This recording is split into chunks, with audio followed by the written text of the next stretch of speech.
Today's episode is brought to you by elitefts.com.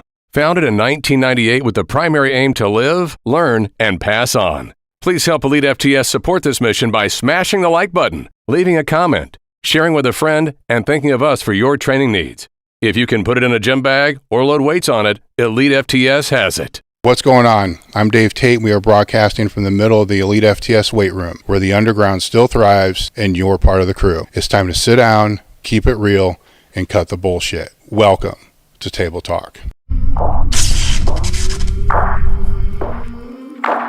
Today's episode is brought to you by LMNT, a tasty electrolyte drink mix with everything that you need and nothing that you don't. In other words, no sugar, no artificial coloring, no artificial ingredients, no gluten, no fillers, and no BS. With LMNT, I love the watermelon. The watermelon tastes freaking awesome. I drink one pack every day, no matter what. People that train out here, it's sitting out here for them all the time.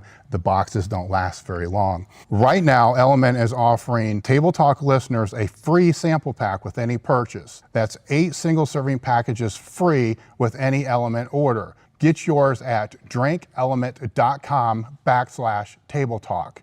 The deal is only available through the link in the description. The other thing is, if you don't like it, you can just give it away to a salty friend and LMNT will give you a 100% refund. No risk, money back guarantee. Head over to drinkelement.com/Table Talk. What's going on, guys? We were back with another episode of Table Talk. Bring me down just a little bit on that.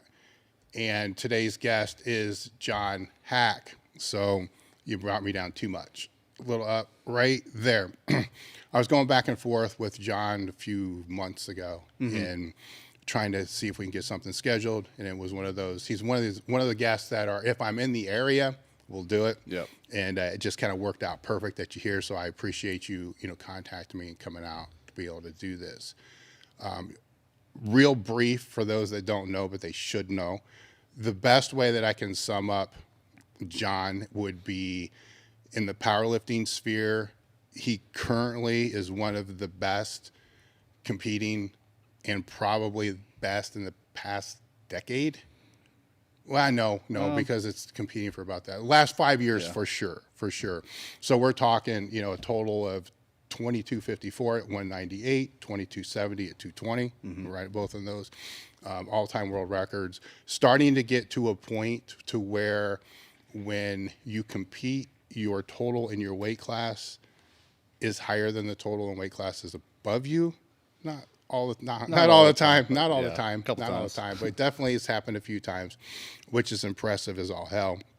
And what I wanted to talk to John about was training and then other things that people just don't talk about. So as I told you earlier, I'm not going to ask you the same questions you get asked all the time. Every time. Yeah. Exactly. So he started training when he was 10, right? So a lot of this, and then I believe this is what I didn't figure out. The first competition I saw in open powerlifting, I believe, was 2013.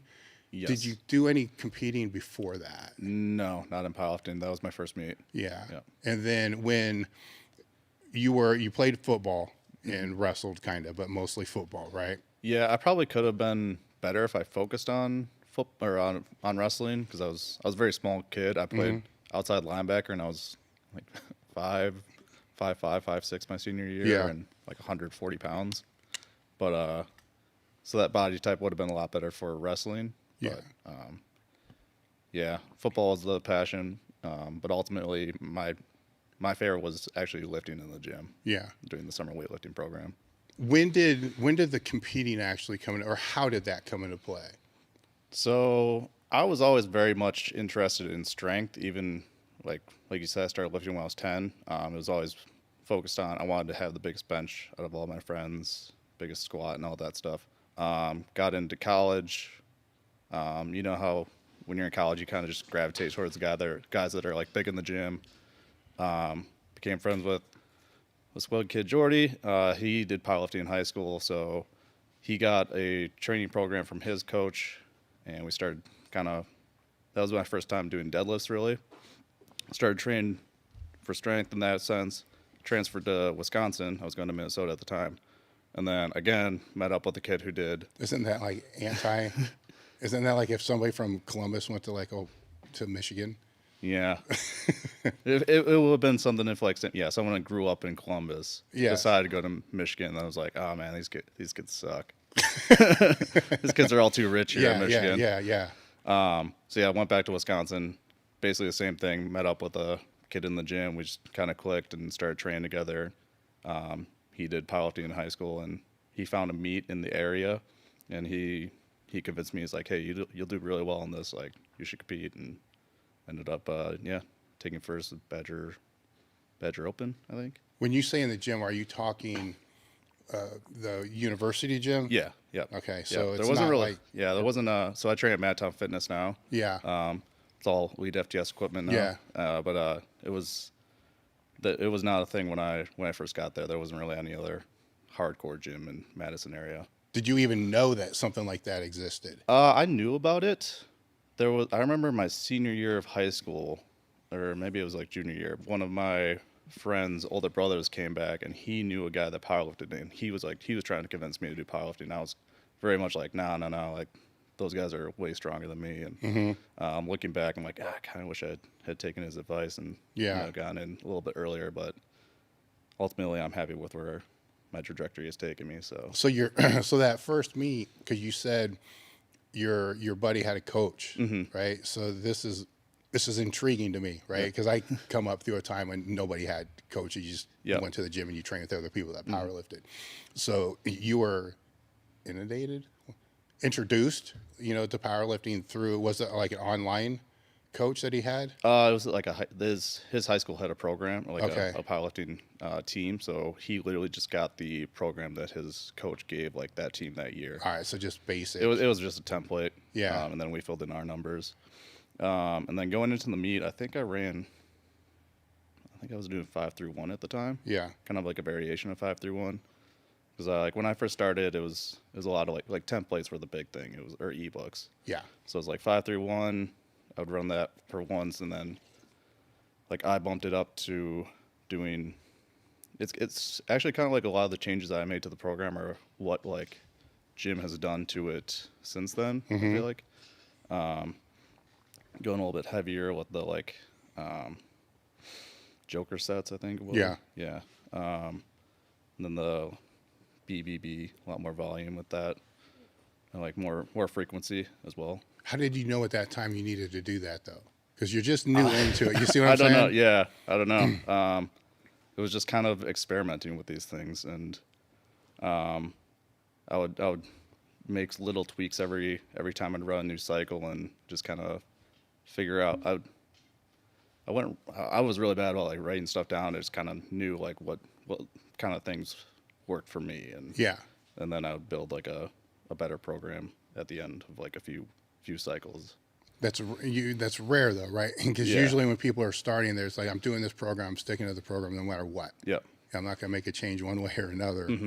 And I've always kind of hated that because you don't learn how to auto-regulate. Everything. I think that's something where like I've been pretty good at is like auto-regulating and knowing when to push and when to pull back. Yeah. Well, obviously, I mean, you started at your second meet. Yeah. So you going back to that, so you do that first meet and you win, right? Yep. So at that point, are you thinking I might be really good at this? Yeah. So that was a USAPL meet, and I think it was either it was like the same weekend or a week before, a week after, something like that, of USAPL Nationals, and that was one of the first Raw Nationals. So the talent pool wasn't like huge, but I checked what my competition or my total at that meet would have done at Nationals. I would have been like top 3 and like 5 pounds under like second place, and that was kind of when I was like, okay, maybe I can like do well at this. Okay, I probably need to step back for a minute because I didn't go into the intro too much. Yep. You had a base to begin with, like, so the people that are listening, like, holy shit, he only did one meet and he's like basically placing in the Nationals. Yeah, he's been training since he was 10. With fairly decent programming. Yeah, safe to say. I mean, you're not in there. Yeah, our football summer weightlifting program was very, very good. Actually, we got a new coach going into my sophomore year, and he basically like revamped our whole school's weightlifting program. He did a very good job, like Travis Rohr. He did an amazing job of like basically bringing in. he was like, I don't want this program to be just the football team. I want like all the sports athletes. He brought in like the girls. He started like a middle school program on like Tuesdays and Thursdays, and kind of like building the base so that once they got to high school, they knew how to do like a power clean. Okay, so you're coming up through that. See, I didn't get the middle school programming, Yeah. but my class had a very good like a couple of parents that volunteered that really pushed all of us in the weight room to kind of almost like the West Side method of like be competitive with each other, and Yeah. you know, we started pushing each other. Like, I want to have the biggest bench on the team. And then what was the focus like on technique? Early on, not much, but once we got the new coach in my sophomore year, then it was much more based on technique and like deep squats, clean benches. Not like powerlifting technique, but like just getting stronger technique. Were you already trying to figure shit out before the powerlifting with your training? Yeah, not in terms too much of like technique, but Yeah. trying to get stronger. Yes. Like recovery, getting stronger, that kind of crap. Yeah. Like this is working, this isn't working. Yes. Yes. Okay. Yeah. I've always been like an analytical person, so like tinkering with programs has always been something I very much enjoy. All right. See, now that makes more sense, Mm-hmm. you know, with you going into the first program and then starting to auto-regulate and change things after that, because you were kind of doing it Yep. beforehand. So it was a natural thing for that. So then what was the second meet after that? Did you go, was there another one, or did you just start to focus on the nationals? After that, I think I did like a local meet, because that was when Madtown opened right after that, and they did like a mock meet or backyard meet. So did decent at that. I wouldn't really consider that my second meet. My real second meet was Raw Unity 7, and that was like the big year when like Animal was brought all their top athletes, and ended up taking second to Jamie Lewis, who was the world record holder for the 181 class. And that was another time when I was kind of like, okay, I'm like, because I was natural at the time, and obviously he's not, and I'm like, all right, if I'm competitive with a guy that's the world record holder, untested as a tested athlete, like maybe I can make it far in the sport. So then the third meet after that was a UPA meet, so I kind of went all around. Yeah. That was probably more local though, right? Yep. Basically all the guys in Madtown Yeah. did UPA. It's right there in Iowa, so it's pretty easy meet to go to. I think that was the first time I hit the drug. My first like world record was drug tested total at 181. Yeah. And then around that time was when Brett Gibbs was coming up, and he won worlds. So it was kind of the debate of like which one of us is better. And me having the competitive nature, I was like, okay, well, I want to prove that I am the better one. So that's when I switched back to USAPL and IPF. Okay. I heard you say in one of the podcasts that I was listening to that at one point you had a long-term plan that you mentally thought, I'm not going to say it's all written out of, or here's where this 4 years is going to look like. Yep. When did you start to put that plan together, and then what did it look like? Oh, I'm trying to think of Even if it's broadly guessing, because I think it's hugely important for most people. I guess like going into Worlds was kind of a very broad plan of like, all right, I want to like, it was very much like I want to go like in each of the like corners of powerlifting, or like raw corners of powerlifting, like untested, tested, all that stuff, and prove that I'm the best in it. So that was when like the broad plan was kind of coming together. And then I guess once I started getting kind of closer to like a 2K total, that's kind of when I started thinking like, all right, this is going to be my 3-year plan to get to 2K. Like I want to total like 1900 this year, and then like 1950, then like 1975, then like 2000. And I was like, all right, I need to like progress my squat by like 10 kilos each meet, something like that, or my bench by like 2.5 each meet, and worked out pretty well. And then ever since I hit the 2K, then I moved on to going for 1,000 kilos. And I thought it was going to take me longer to get to there, but Yeah. it was 2 years, 3 years, I think. So how long did you think this whole thing was going to take? 4, 5 years? Probably like 5 years. 5 years. Yeah. Where the reason I wanted to talk a little bit about this is when I'll have events with lifters in their intermediate. Mm-hmm. That's one of the biggest things, man, is like, where do you want to be 4 years from now? Yep. Right? Because you're talking about, what was that, 100 kilos on your total? Yeah. Right about that, over 3-4 years. Mm-hmm. Most people you talk to today want to put 100 pounds on their kilo in a year. Yeah. And it's unrealistic. Yeah. Where what you just said is very realistic over a period of time. I don't want to say, how did you do that? Because most lifters won't. Yeah. So how did you, there's a better question. How did you resist the urge to try to make it more than that? I think I just looked at it as like, all right, if I do like 3 meets a year, if I can hit like 2 to 5 kilo PRs on each lift, like I'll eventually get there. So, like if I was going into a meet and like my squat was feeling really good, and I'm like, all right, I could probably hit like a 10 kilo PR. Like maybe I'd only go like 7.5 and just be comfortable with it, versus like pushing that for that 10 and then miss it and I don't PR at all, and then I don't progress, and then I have to push my plan back. Like maybe I am strong enough to hit that like 7.5 kilo PR, but like mentally, I'm still, I didn't progress, I guess. Yeah. Well, I think the key point is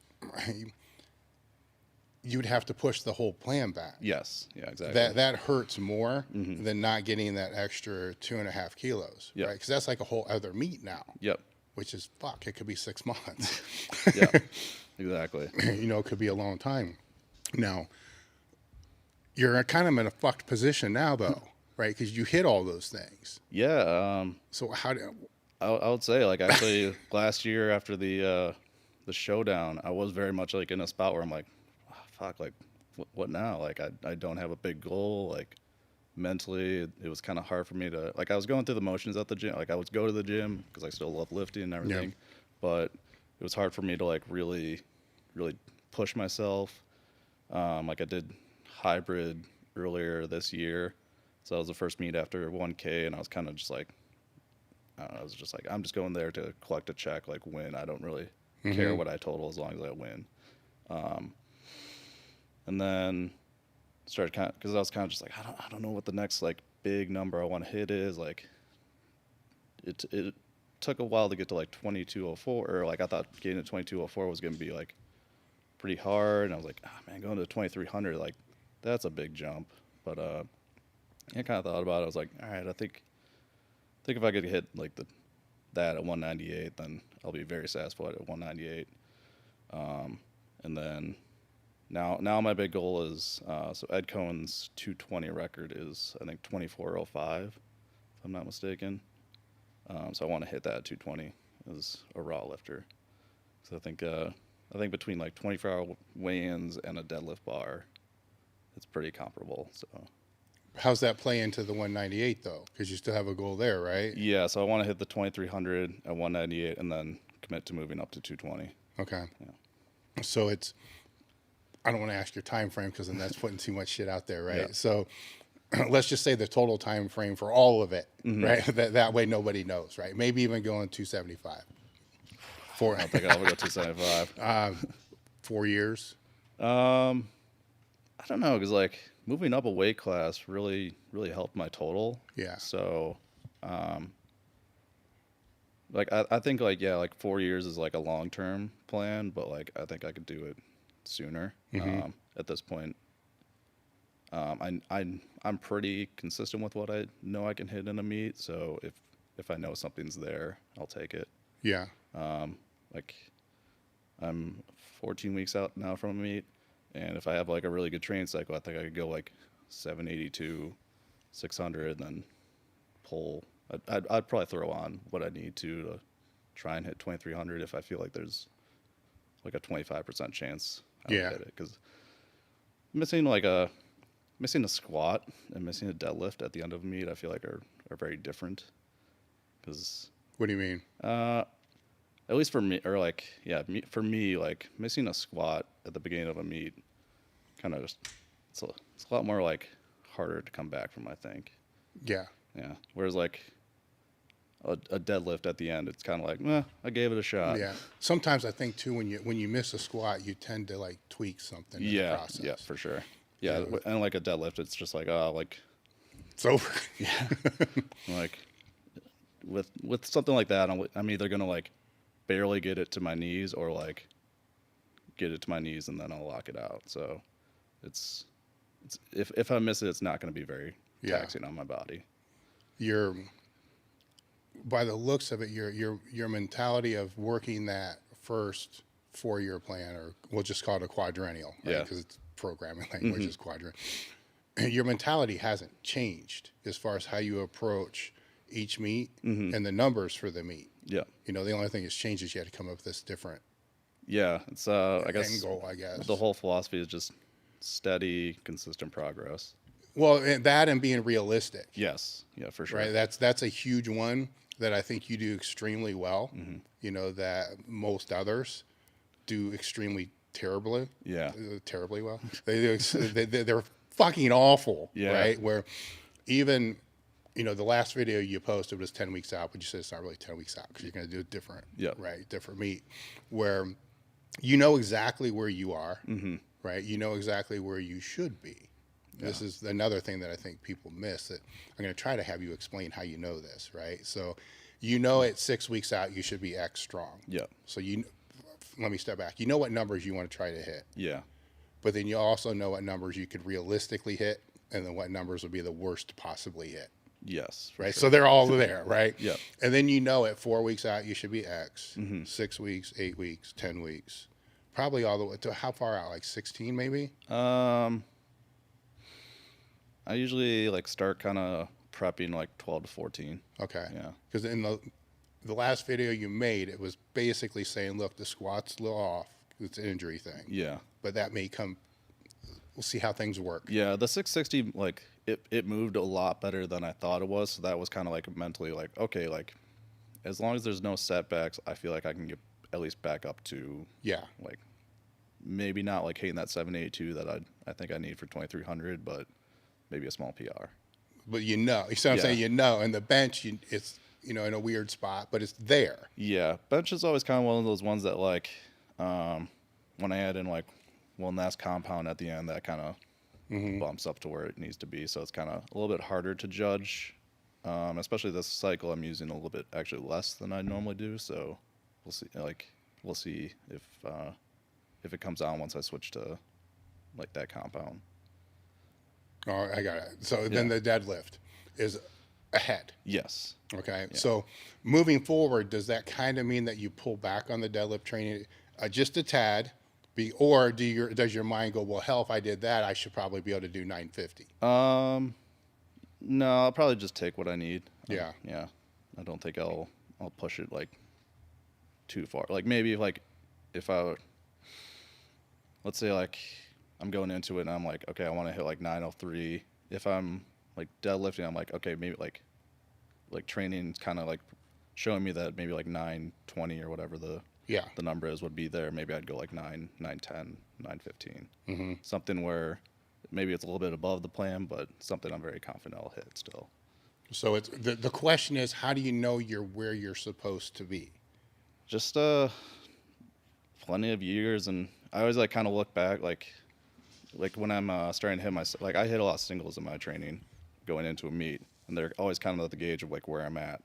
And I'll like at like 12 weeks out, I'll hit my first, or I'll look back and be like, okay, 12 weeks out of my last meet, I hit 518 for my first bench. Like if I can hit like 523 or 529 this day, then like at the same point in the training at like about the same speed, like I know I'm doing better, or at least like in a good spot. Yeah. So now what if it's under? If it's under, then I got to kind of figure something out. Maybe I'll like try and see if there's like any other like factors that are like causing me to get be like off, like maybe like I just moved, so Yeah. like stress from that and stuff like that. But if that's the case, then yeah, I'll pull back a little bit and just see if like I kind of ramp up those singles, and maybe I'll pull back and like start ramping up, and if like the strength comes back, then I'll try and get back to those numbers that I should be hitting, or that I want to be hitting. Let's break out your training week real quick. So it's 5 days. So Yep. so break that down real quick. So I guess like mentally, I kind of like treat Saturday as like day one. Yes. Just because like I want to focus on that day. That's my heavy squat, heavy bench day. When I'm going into a meet, I'm usually hitting like a heavy single on those, and then drop downs, and then maybe like a bench variation of some kind. Okay. Monday is my heavy deadlift day. Again, work up to a single, do drop downs, and then a lot of like some leg and more back accessory. Then Tuesday is like a rep bench day, maybe a variation. So like today I'm supposed to do bench with chains, right up the conjugate alley. Yeah. Then a bunch of like pushing accessories. Wednesday is squat rep day, and then Thursday and Friday, it kind of depends on how I set up the programming. Sometimes Thursday is another rep bench day, or sometimes Friday I'll do like a super light SBD day, just to kind of I feel like if I do that before my heavy day on Saturday, I come in feeling a lot better. Like my joints just feel better. So on average, you got 2 squat days, potentially 3 bench days. Yep. And then one deadlift day. Yep. Right. Okay. And most of the work, this is what we were talking about earlier, right? Yeah. Most of the work evolves around the main lifts. Yep. And even within the main lifts, most of my focus is on how those singles are moving, and then I'll get like hyped up for those singles, but then like everything else, I'll kind of like try and keep my like mental like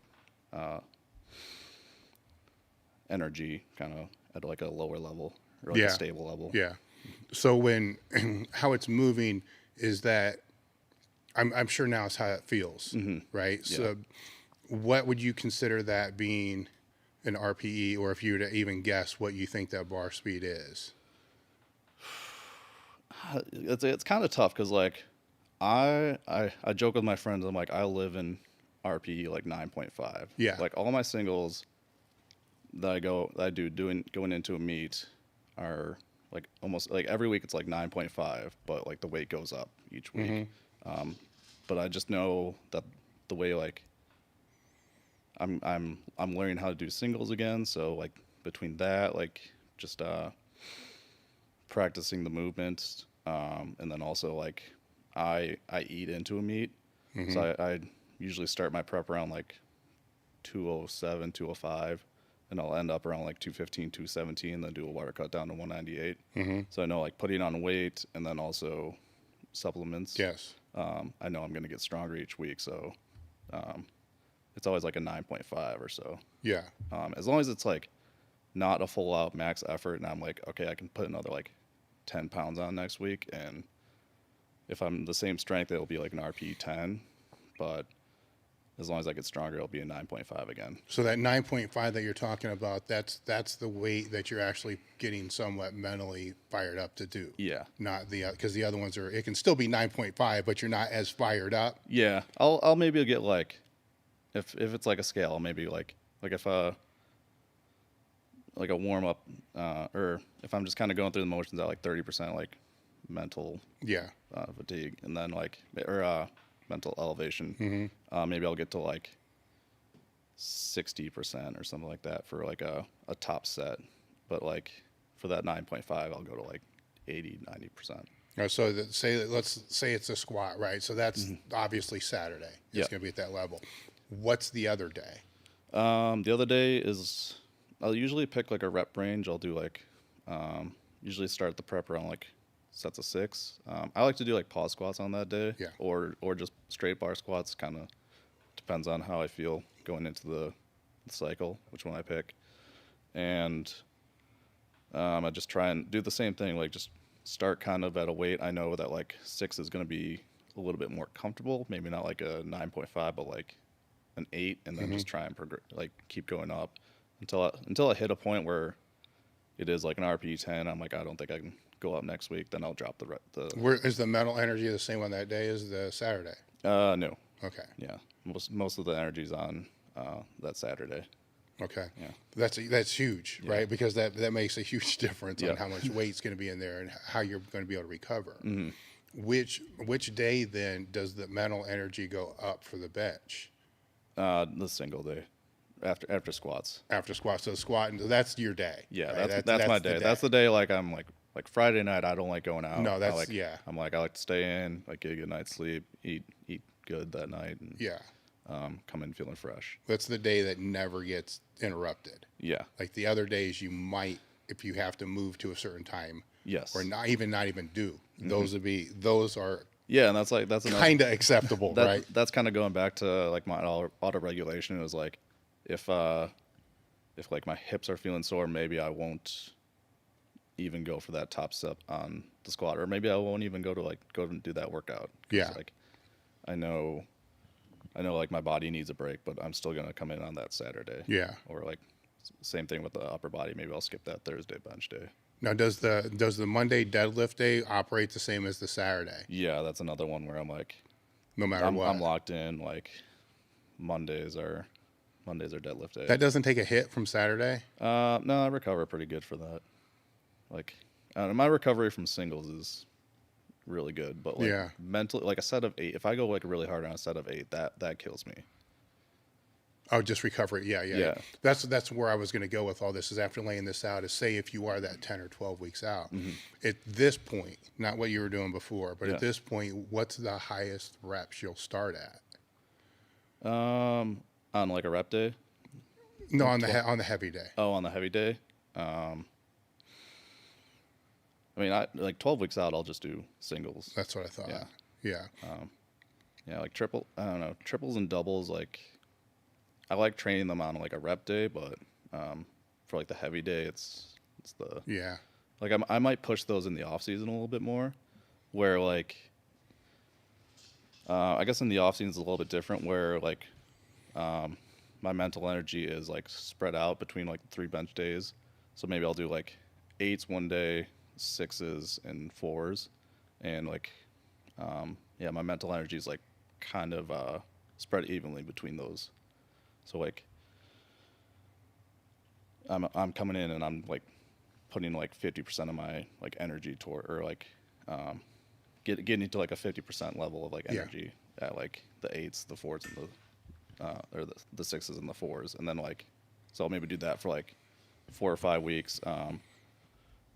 So I'm working with Mike Deshear now, and his whole thing is like time to peak, and I found like my time to peak is like 5 weeks, where like I'll do a 5-week train block and I'll be able to get better at like 8s, 6s or 4s, whatever I'm doing over like 5 weeks, and then after that 5 weeks,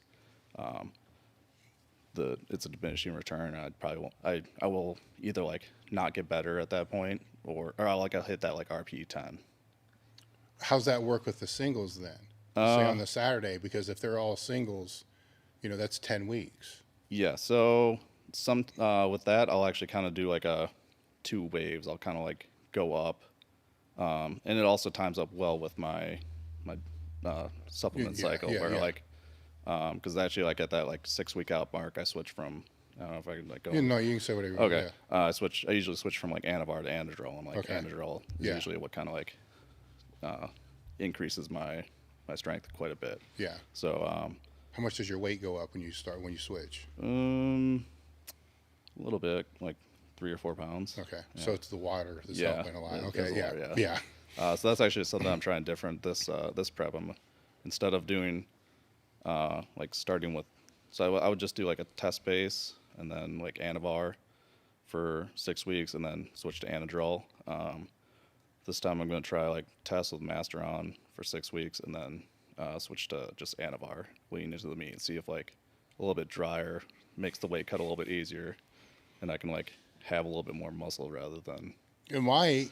I mean, Let's go into Yeah. that the last 5 weeks, right? So you do that instead of the Anadrol, and then after like a week, you're like, you think, Yeah. this shit ain't feeling right. Yeah, maybe if like 2 weeks out, I'm like, You're I'm gonna not there. pivot back. Yeah, I might do. All right. Okay. Well, I think that's not just with the drugs. The same thing would happen with training, though. If you're trying to experiment with something that's far out, you're only going to give it so much time. Yeah, for sure. That's like, especially because this next meet is like a kind of a local one. Yeah. So like I don't need to go into this and be my No, absolute I get best. it. Yeah, I get like it. like mentally, I wanted PR and everything, but No, but you can experiment a lot more. yeah, You just have to deal with the internet bullshit if it doesn't go so well. Yeah. But whatever. yeah, You got to deal with that anyhow. every time. Yeah. Dude, every time I started like a training cycle, like right now, like my bench is only like 540. Yeah. And like people, are like, I thought he was a 600-pound bencher, and it's just like, you don't like. Are you serious? Like I've pulled up like a video like, hey, this is like me hitting 529 like the same amount of weeks out, and it moved just the same like. And then Yeah. I hit 600 in the meet, so just chill, buddy. Yeah. So they. Okay. Whatever. So for those people that are listening, you peak for meets. And Yeah. Okay. Whatever. Those are. How often does shit like that happen to you? I mean, basically every training cycle. Really? So every time you start posting Yeah. this far out. Yeah, or like even in like the off season, like if I'm not putting up like above 500-pound bench, like people kind of just like don't care. Like people are like, oh, I thought you could do more and stuff like that. It's just like, You think it's just trolls trying to fuck with you? I think it's just people that are like ignorant to how peaking works and how like strength is for like people at our level. Yeah. Yeah, and also like untested lifters too. Like you can't like run a peaking dosage like year round. Well, I mean some people. Do, Some people try. It doesn't work. Yeah. Going back to the IPF, because I skipped over that real quick. When you're competing USAPL, the goal is to win the worlds. So after you won the worlds, first off, what did that feel like? And then did you think that you wanted to repeat it at all? So going into the meet, I kind of had the idea that if I win, I'm done with IPF. Like I feel like I've accomplished what I need to. But if I didn't, I wanted to come back and make sure, like try and beat Gibbs again. Yeah. So then ended up winning, and the feeling was great. If you're someone who like maybe has a chance of winning it, I'd say go for it, because it is a very good feeling, especially like a sport like this where it's just it's you on the platform versus like a team sport. Like I think when it's like an individual sport, winning like a championship it feels different, I guess. I don't know. None of my teams have won any national championships. So I can't really compare. So that was a great feeling. But at the time, there wasn't really like Raw Unity was kind of dead. There wasn't really that big untested meet where everyone was going to be there. And then so I was like, all right, well, I guess I'll stick with IPF. So I did USAPL Nationals in 2016 again. And then like a month later, they announced the US Open, the Kern, and like the $40,000 payout and all that. And I was kind of like, well, that's where everyone's going to be. So I guess see you USAPL. Yeah. And at the time I was planning on like, all right, I'll stay natural and I'll like alternate between doing like US Open and IPF Worlds. But like someone in the USAPL told me that if I do US Open, that would have been 2017. So I was like, okay, I'll do 2017 US Open and then 2018 Worlds.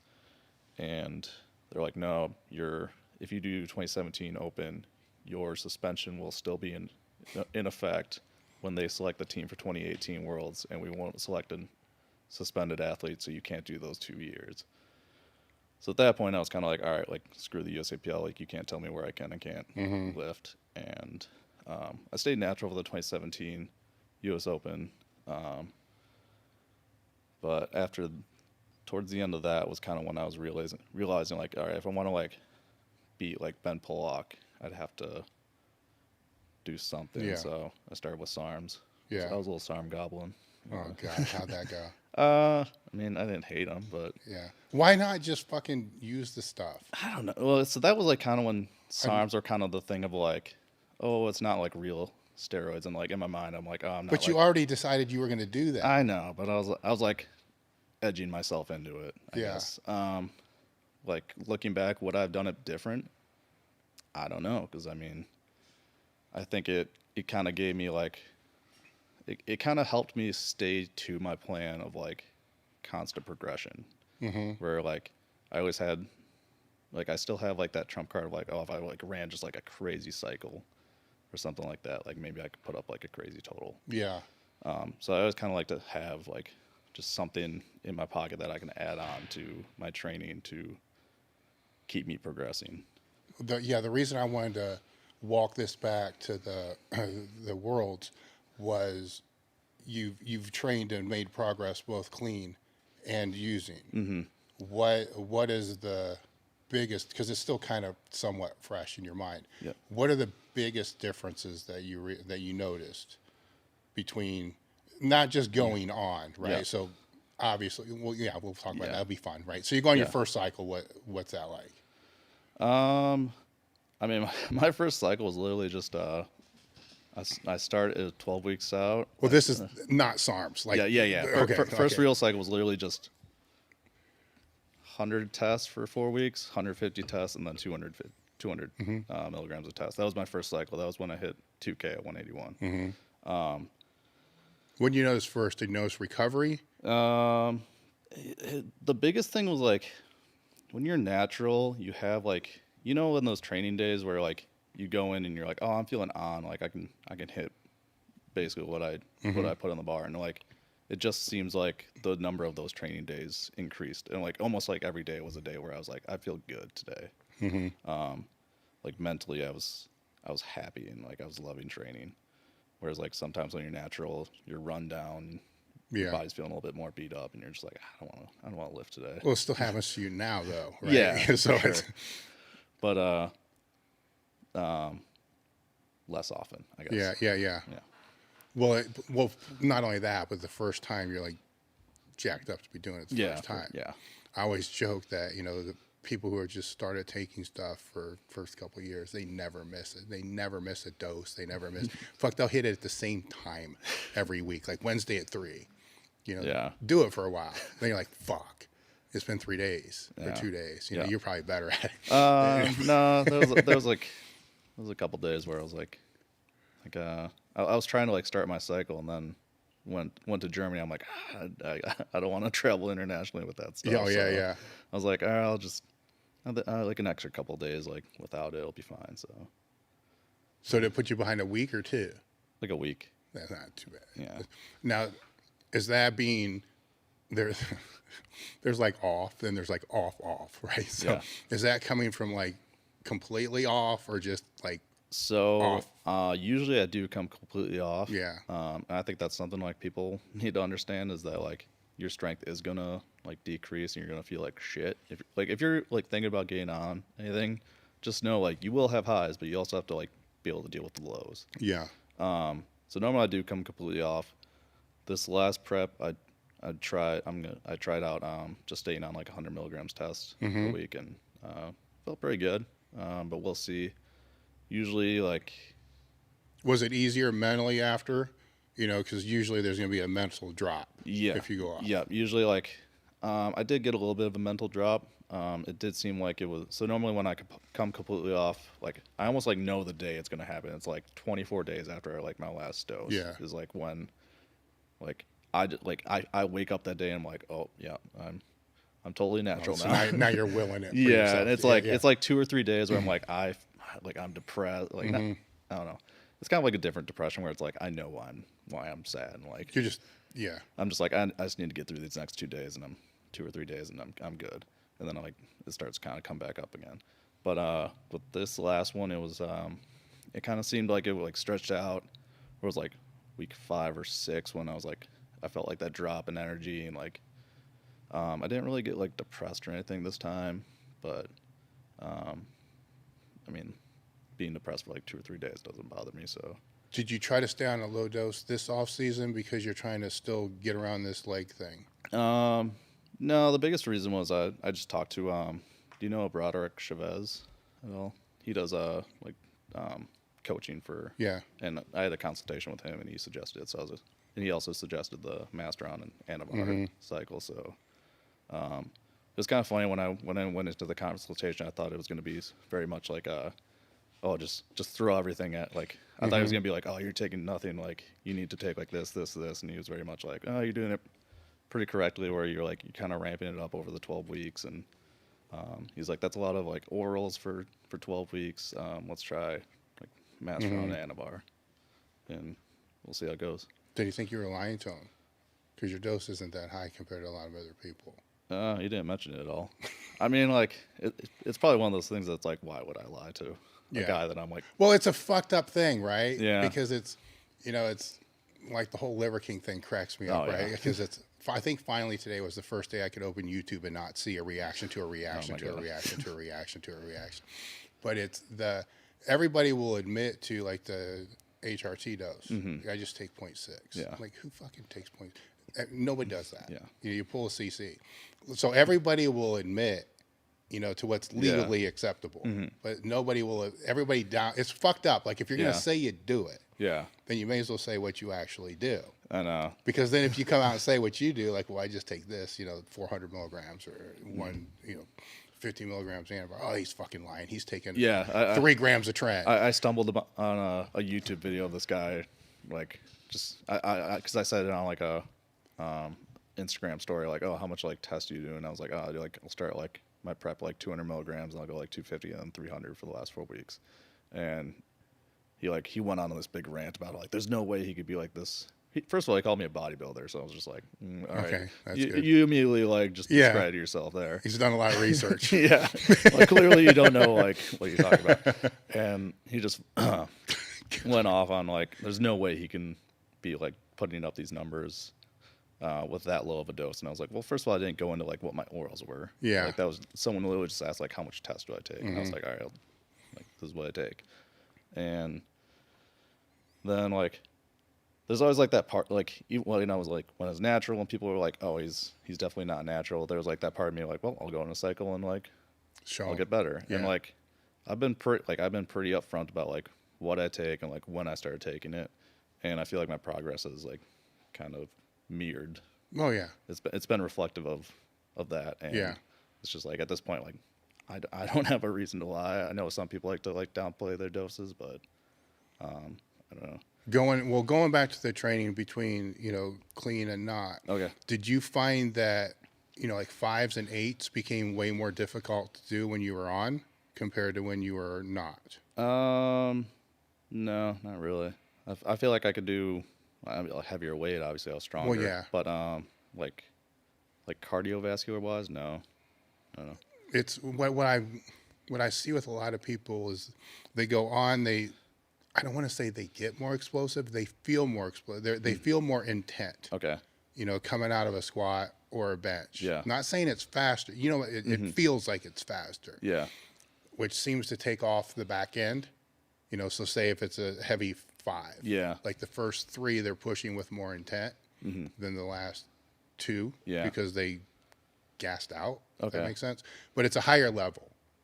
Yeah, I don't. Okay, so you haven't seen that? No. Okay.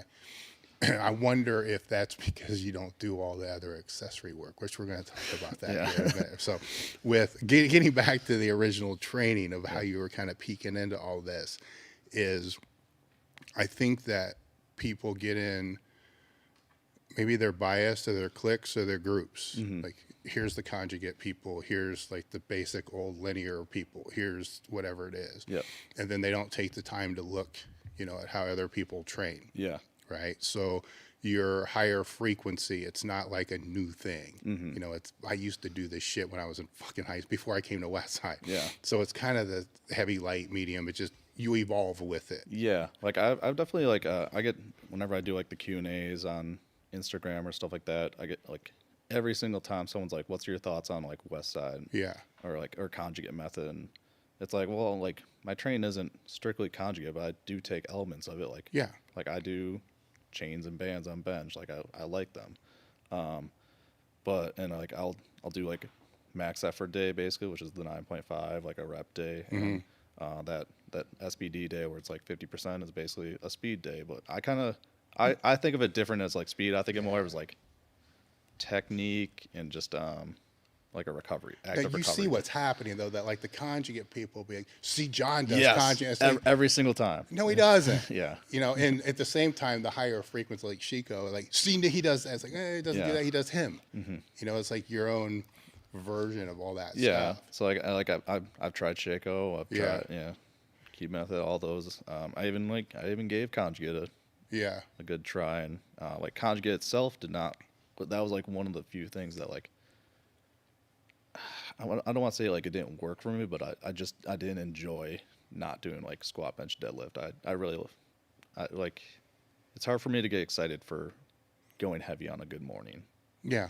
So I was just like, I'm not enjoying training, so I don't want to do this. But I took like all the elements that I did like and just kind of built my programming based on that. Well, too, I mean, one of the negatives of it, you know, and is the lack of specificity. You know, I can debate back and forth about that, but it is, right? So what your whole thing is taking that specificity and making it the majority, you know, of the training. Yeah. And by the way, guys, when you do this, you don't have as much left in the tank to be able to do the accessories. Yeah. That's right, because the frequency's higher. Correct. Right? Yeah. So you squat twice a week or bench 3 times a week. It's different than when you have one heavy bench day. Yeah. And like I was saying before I go, like when we were talking earlier, like I go into the gym, I'll like really focus, like ready to hit my main lift, and then once I finish that, I kind of let off the gas a little bit. Like maybe I'll even like just sit around and talk for like 45 minutes or something like that. And they'll be like, all right, I should do my accessories. And at that point, it's kind of like, pre-workout's worn off, but I still need to do it, but I'm not gonna go all out on these. So like I know people are like, oh, John doesn't do accessories. Like I do accessories, but I never post them because whenever I do, I get like I don't know, half the likes of what I would on a squat, and then also it's just like I don't go hard on them, so it's just like I'm not gonna show off me not going hard. Yeah. Well, when fictitiously, let's just say 80% of your training is all specificity based. Yeah. Which is probably 70 to 80, I'm going to guess, right? When you start to feel that there's a weak point in a lift, how do you address that? So like let's take bench for instance. Like recently I've been feeling very like weak on the chest, and like it just feels like my shoulders aren't as like stable, don't have as much like pop as I normally would. So we just finished up a training block, and I was doing like my consultation with Mike, and I was like, hey, like we really hammered triceps, but my bench does not feel great. So like I need to switch some of these tricep movements to like a shoulder movement. So we did like switched added in like dumbbell shoulder or like lateral raises, and switched one of our barbell movements to overhead press.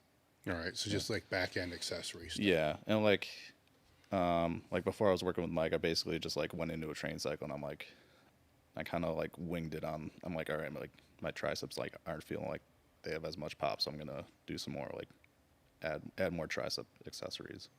It's just a lot of like going based on how I feel. Do you pick your variation exercise based upon the strength of the weakness? So in other words, will you use the bands and the chains because you think your triceps need more strength, and that's why you pick those? So like my thought process on like bands and chains is almost like it for like what it does for me is it like I only use them on bench at this point. It teaches me to like keep that momentum, and like sometimes I'll just like kind of catch myself, like I'll like throw it off my chest and then like slowly lock out, and once I catch myself doing that, then I'm like, all right, I need to throw bands in because I need to like keep that, like Yeah. really get that pop going. How long does it take before you feel like that comes back and then you'll wave those out? I'll start feeling them in like 3 or 4 weeks, and then like my time to peak 5 weeks, so I'll do like 5 weeks of them. And then when you wave it out, how far away from that variation will you go? Would you go to like an incline, or will you go to a close grip? Yeah, like a close grip, or just like, so like right now, my Tuesday bench day is like a chain bench day, so maybe I'll just go back to regular bench and do another. So like lean into the meat, maybe I'll just do straight bench 3 days a week, or like since I'm doing chains now, maybe I'll go to bands. Okay. Or close grip, whatever. Yeah. Right, but here's the thing that people are not seeing. You don't know what you're going to go to yet, because you don't know what you're going to run into until you get to it. Yeah. So you'll make that decision based upon how you feel, I assume. Yeah. Yeah. Right. And even like sometimes it's literally like maybe I need tricep work, but I just want to do overhead press. Yeah. Like I want training to be fun. I think that's kind of the number one thing for lifting is just have fun. Well, the question back is going to be the question you're not going to like, right? Which is, how do you know what you need to do outside of the fun? Like, how do you know your shoulders are what's the problem? It's just a feeling. Yeah, I know. I know, man. I know. I know. Let's dive into it. So if it's the bench, is the feeling because it feels a little weaker off your chest, or because it actually does feel like it's coming back towards your face more than what it should? I guess just like for shoulders, it's definitely like the way down, it just doesn't feel as stable. It feels like very heavy in my hands. Okay. Like if it's triceps, then like lockout's hard. Yeah. Chest is usually, I just can't feel my like chest firing as much. So then I'll like. What do you mean by that? When do you mean you don't feel it firing? Coming off the chest. Like if I don't have as much like pop coming off. I'm trying to think of like deadlift. That's like floor and lockout, though. Yeah. Honestly, I don't do too much variations on deadlift. I basically just deadlift, and I'm always going to have like my weak point's usually like right around my knees. Yeah. I'm trying to think of the last time I failed the deadlift. I don't know, probably in a meet. I guess I failed like 900, but yeah. It's always at like a point where it's just like, I just need to get stronger overall. Well, unlike others too, you're not afraid to fail, which I think has some positives, because it lets you know, did you fall? You can see it. Yeah. Like, did you fall out of the groove, or were you actually just fucking weak? Yeah. Usually like when I'm failed deadlift, it's more so like mental. Like I just came in the gym and I felt flat. Yeah. Well, if you kind of know that. Yeah, that's the thing is like I know like I just need to like rest better. Yeah. Like that's what I need to work on. I'm saying, if you come into the gym feeling flat, you would think at this point you would know it's probably not a good idea to work out. Yeah, sometimes sometimes you just gotta say fuck it. Yeah. And be like, I'll just throw on like 880. Well, if it's there, it's there. If not, I know why I missed it. So, yeah. Well, I can kind of see that in a meathead fucking way. Like, you inherently already build in an excuse in case something doesn't go right. So fuck it, let's just go. Yeah. I guess. Then squat. I don't know the last time I've missed a squat actually. Yeah, like squat and deadlift. I basically stick to the main movements. Maybe I'll do SSB and pause squats. I don't know so much if most of the training evolves around singles. I don't know if it's so much that you're ever going to really miss one. You just may not do the next one you're supposed to do. Yeah. Right. So how often do those calls happen? So you go in the gym knowing a number. How often do you have to change that number? You probably hate doing that. No, I mean like whenever I start like a prep, I'll write out the singles that I want. Like I'm like, all right, like this is what I want to hit in the meet. I'll kind of work backwards. I'll be like, all right, like 2 weeks out, I need to hit this to feel confident I can hit this in the meet. And I'll like work all the way back to like 12 weeks out or whatever I start my singles. And like first week, it's always like easy enough where I'm like, I'm not going to miss that. Like second week, same. Like third week is kind of when it's like, all right, like, is it there? Is it not? So like that's the one where like maybe it won't move as well as I would like it to, and then I'll just kind of adjust the plan basically like If like this is like the peak, I'll just kind of move it down a little bit and be like, all right, I just need to. I'll start lower next week and then just try and put on more per week. I get it. And that's with all the lifts. Yeah, pretty much. So now after the meet, what's that look like? The first week after is going to be, sometimes I'll come in and train, sometimes I'll take the whole week off, just kind of how I feel. I usually, if I do come in, the next training cycle usually goes better, but sometimes I just need that mental break. Yeah. That's literally a basic deload. I basically like hit super light. Do you already, by that time, do you already kind of have another meet in mind, or at least a time of the year that you're going to look? Yeah, like a time of the year for sure. This like after this past meet, the USPA Pro in September, that was like one of the first times after a meet I didn't have like the next one picked out, and like I didn't even have like a time frame. I was kind of like, it actually felt good to like, I was like, I need like a solid month of like not thinking about like what the next thing is going to be. Yeah. But yeah, normally I have like a meet picked out. Okay. How long do you make the off season then? It depends, so I think the last like 6 meets were basically like 2 meets back to back. Yeah. Okay, so after that second meet, then is there a longer period of time that you put in there? Yeah. All right. And I guess the length of the off season is dependent on when the next meet is. Yeah. What would be the most optimal? Like if it could be the perfect scenario laid out for you. So let's say for some fucked up reason you could actually say when your next 3 meets are going to be. You could plan when they were. How long would you put between each 3? So I like to like peak hit singles for like 12 weeks. I think if I did like 10 to 12 of like an off season would be ideal. Yeah. And I think that's around, I think I did like 9 or 10 for this, between this one and now, like when I'm starting to peak now for this next meet. So almost optimal. Except working around an injury.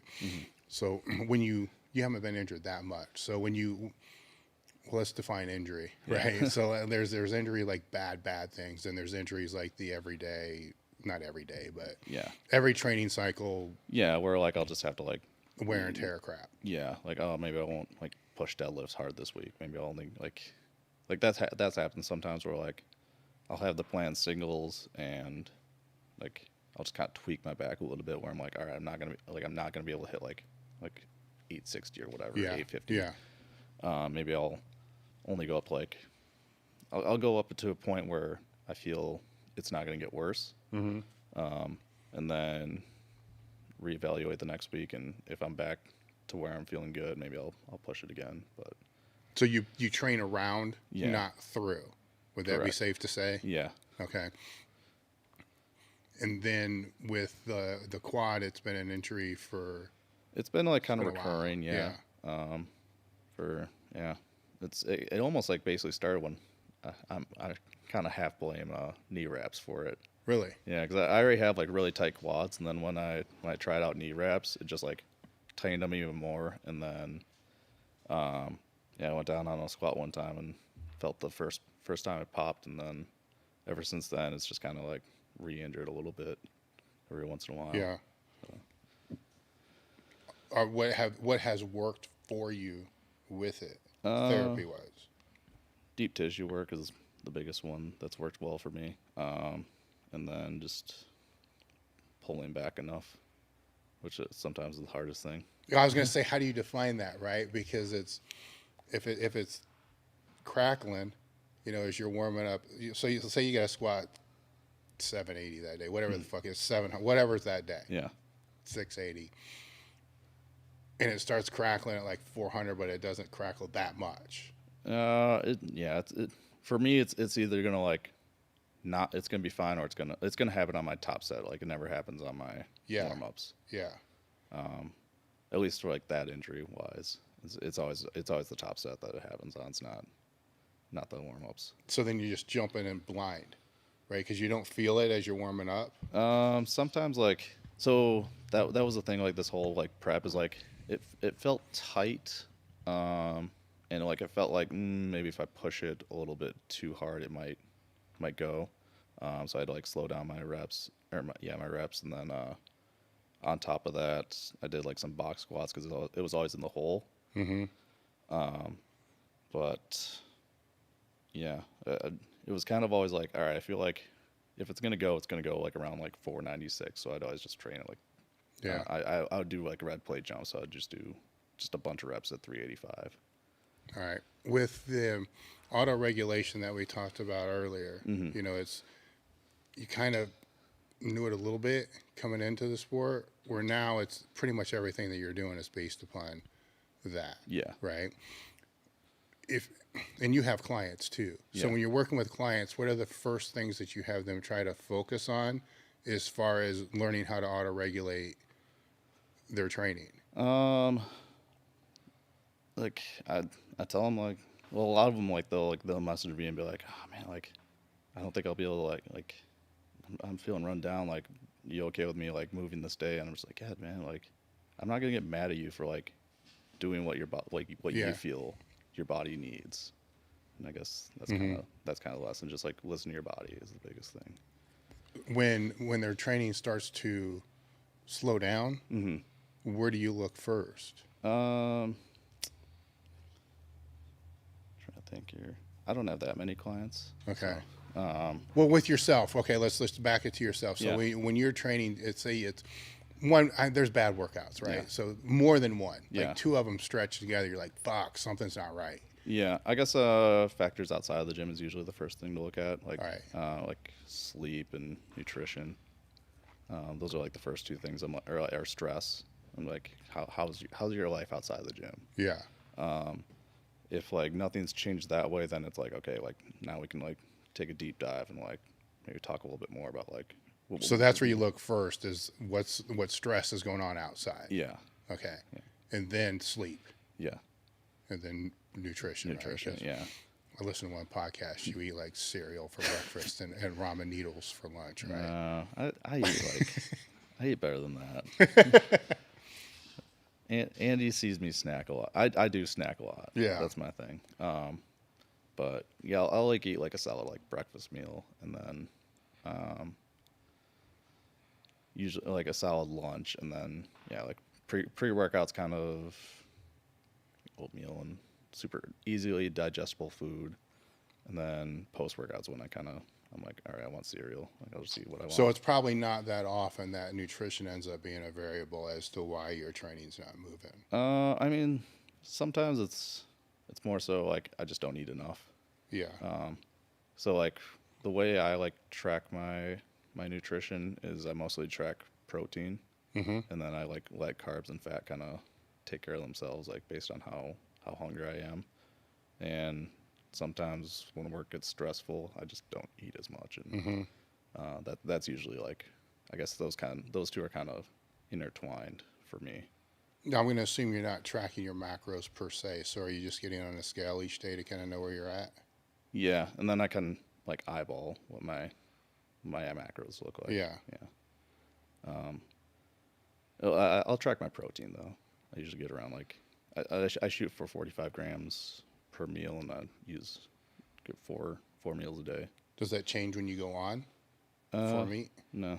So it's the same all around. Yeah. And like if I usually drink like energy drinks, and like if I'm trying to gain weight, I'll do full sugar. If I'm trying to lose weight, then I'll do sugar free, and that usually does like a pretty good job at it. Well, how many of these things you have in a day? 1 to 2.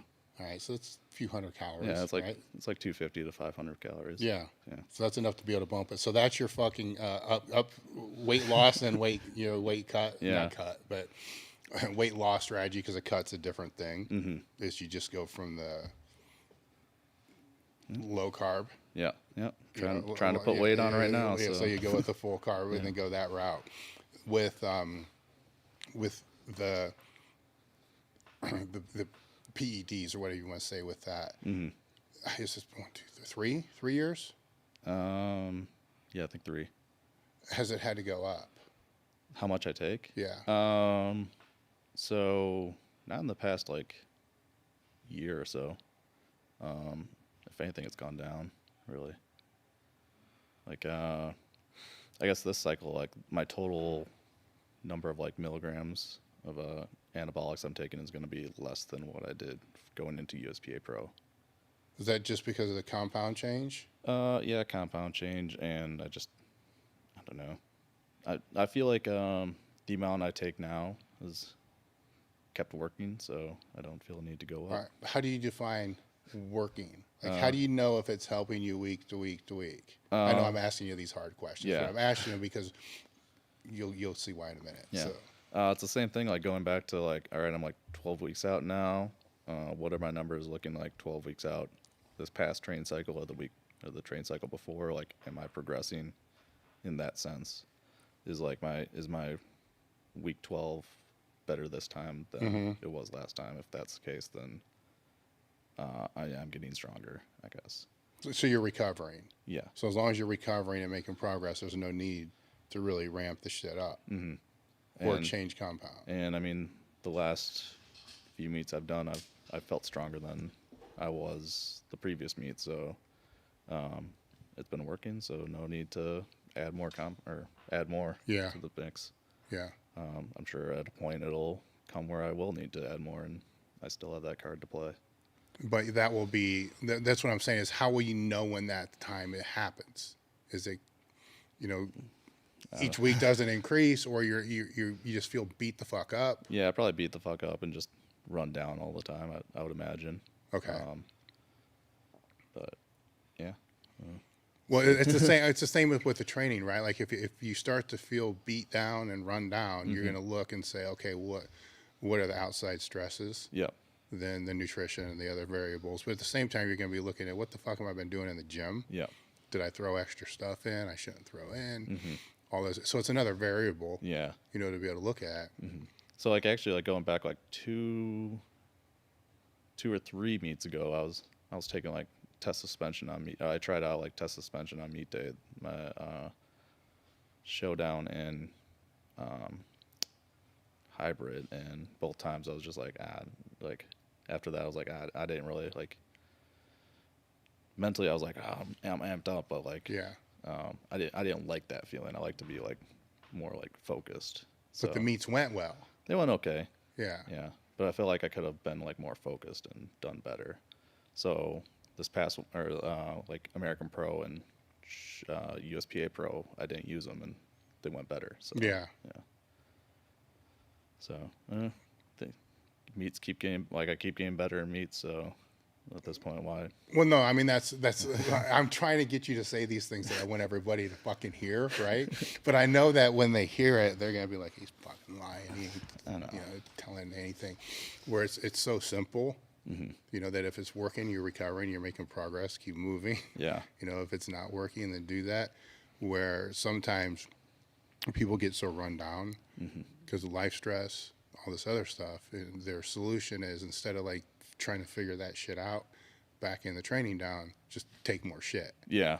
I think that's actually something too that like my USAPL background really helped me with, is that like I learned how to not rely on the drugs to get stronger and like look at the other factors like sleep, stress and all that, and like figure out where I need to improve. And then the PEDs just kind of helped with that. Yeah. Whereas like a lot of the people that I think like they jump right into the deep end of like PEDs and they become reliant on them, and like they start looking at like, oh, train's not feeling well, like up the dose. No, I think you're right. I think it's a fucking great point. Yeah. I think it's stupid as fuck too. Yeah. And I also think a lot of these guys, I think like something I found learned very well in the USAPL is attempt selection too. Like I think my average attempts, like going like 7 for 9 or whatever, I think it's probably like, it's got to be something around like, I probably average like hitting like at least 7 attempts in a meet. Yeah, that was one of the things I had written down there. That remember earlier I said I'm not going to talk about that yet. It's one of the accolades. You've only DQ'd once. Yeah, and out of that was 26 meets or something like that. that was an injury. That was actually that was actually the quad. Yeah, yeah. That was one where like I went into the meet and I'm like, all right, there's like a 50-50 chance I'll hit this or not. And Yeah. ended up not, and I was just like, all right, well. So that really shouldn't even be on there, right? Because a lot of people would have just pulled out of the meet, Yeah. right? So basically, you've never bombed out. Yeah. So with the attempt selection, then to get back to that, how do you go about mentally thinking about, or how do you go about doing it? Work backwards from my third attempt. So, But let's talk about that okay. first, right? Okay. So, I guess I think a lot of like the older generation, they kind of had the mentality of like, all right, like take an opener, and then your second is going to be like a PR or like something, and then a third is kind of like, fuck it, go for it. That would be me. Yeah, and like maybe the trend really hits on Maybe day. maybe you hope for the best. Yeah. Or you're gonna miss your first one, so you got to repeat it. So So like my mentality was like, I want to hit my third attempt. Like I'm planning on hitting my third attempts, and like going back to USAPL days, I had Joey Flex coaching me, and I think that was the first time I went 9 for 9 in a meet, and like my total was great. And then going into Worlds, again, we came in with the plan. We knew what we needed to hit to win, or we figured out what my best day would be, and stuck to the plan. Got 9 for 9 and ended up winning because Brett Gibbs might have been stronger on that day, but he missed. I think he went 6 for 9 or something like that. So that was kind of where I got in the mentality of like hit your lips, and also like missing a squat, that taxes the shit out of you. Like if you miss it on depth, that's different, but like failing a squat, that sucks. Yeah, no, there's no doubt. But yeah, like once I got to that point where I'm like consistently hitting thirds, it became all right. As long as I like just trying to do a little bit better on my thirds each time, and like all right, if I hit like 225 on my third, this meet I want to hit like 227.5 or 230 or something like that, and then working backwards, like all right, if I open with 205, like I'll open with like 207.5 or 220 or 210, and yeah. In my world, openers should not be part of my total. Yes. Whereas, like, yeah, I think. So how much percent wise? I don't know how to really base that because everybody's strength is so vast. 400 squat to 700 squat. What percent difference do you think that is, or kilo? Say I can't go on kilos either because it's a tough one. How much room are you putting between those two? The first and the second. The first and the second is usually a pretty big gap.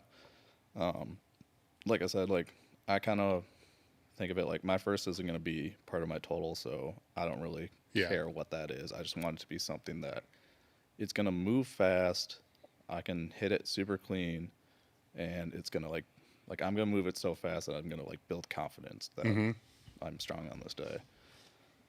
So that's usually like a bigger jump. I'm trying to think of what I did in my last meet. I think I opened with like 375 on deadlift, and then I jumped to 390, so 15 kilos. And then I actually missed that, so then I went 410. Wait, is that what it was? Maybe I opened lower. I don't remember, but yeah, it's usually like 15 to 20 kilos.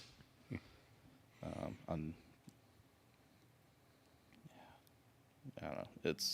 It kind of goes back to the singles and like just knowing like it's almost like, oh, I'm working up to like that top single. Like, what would my warm ups look like? Yeah.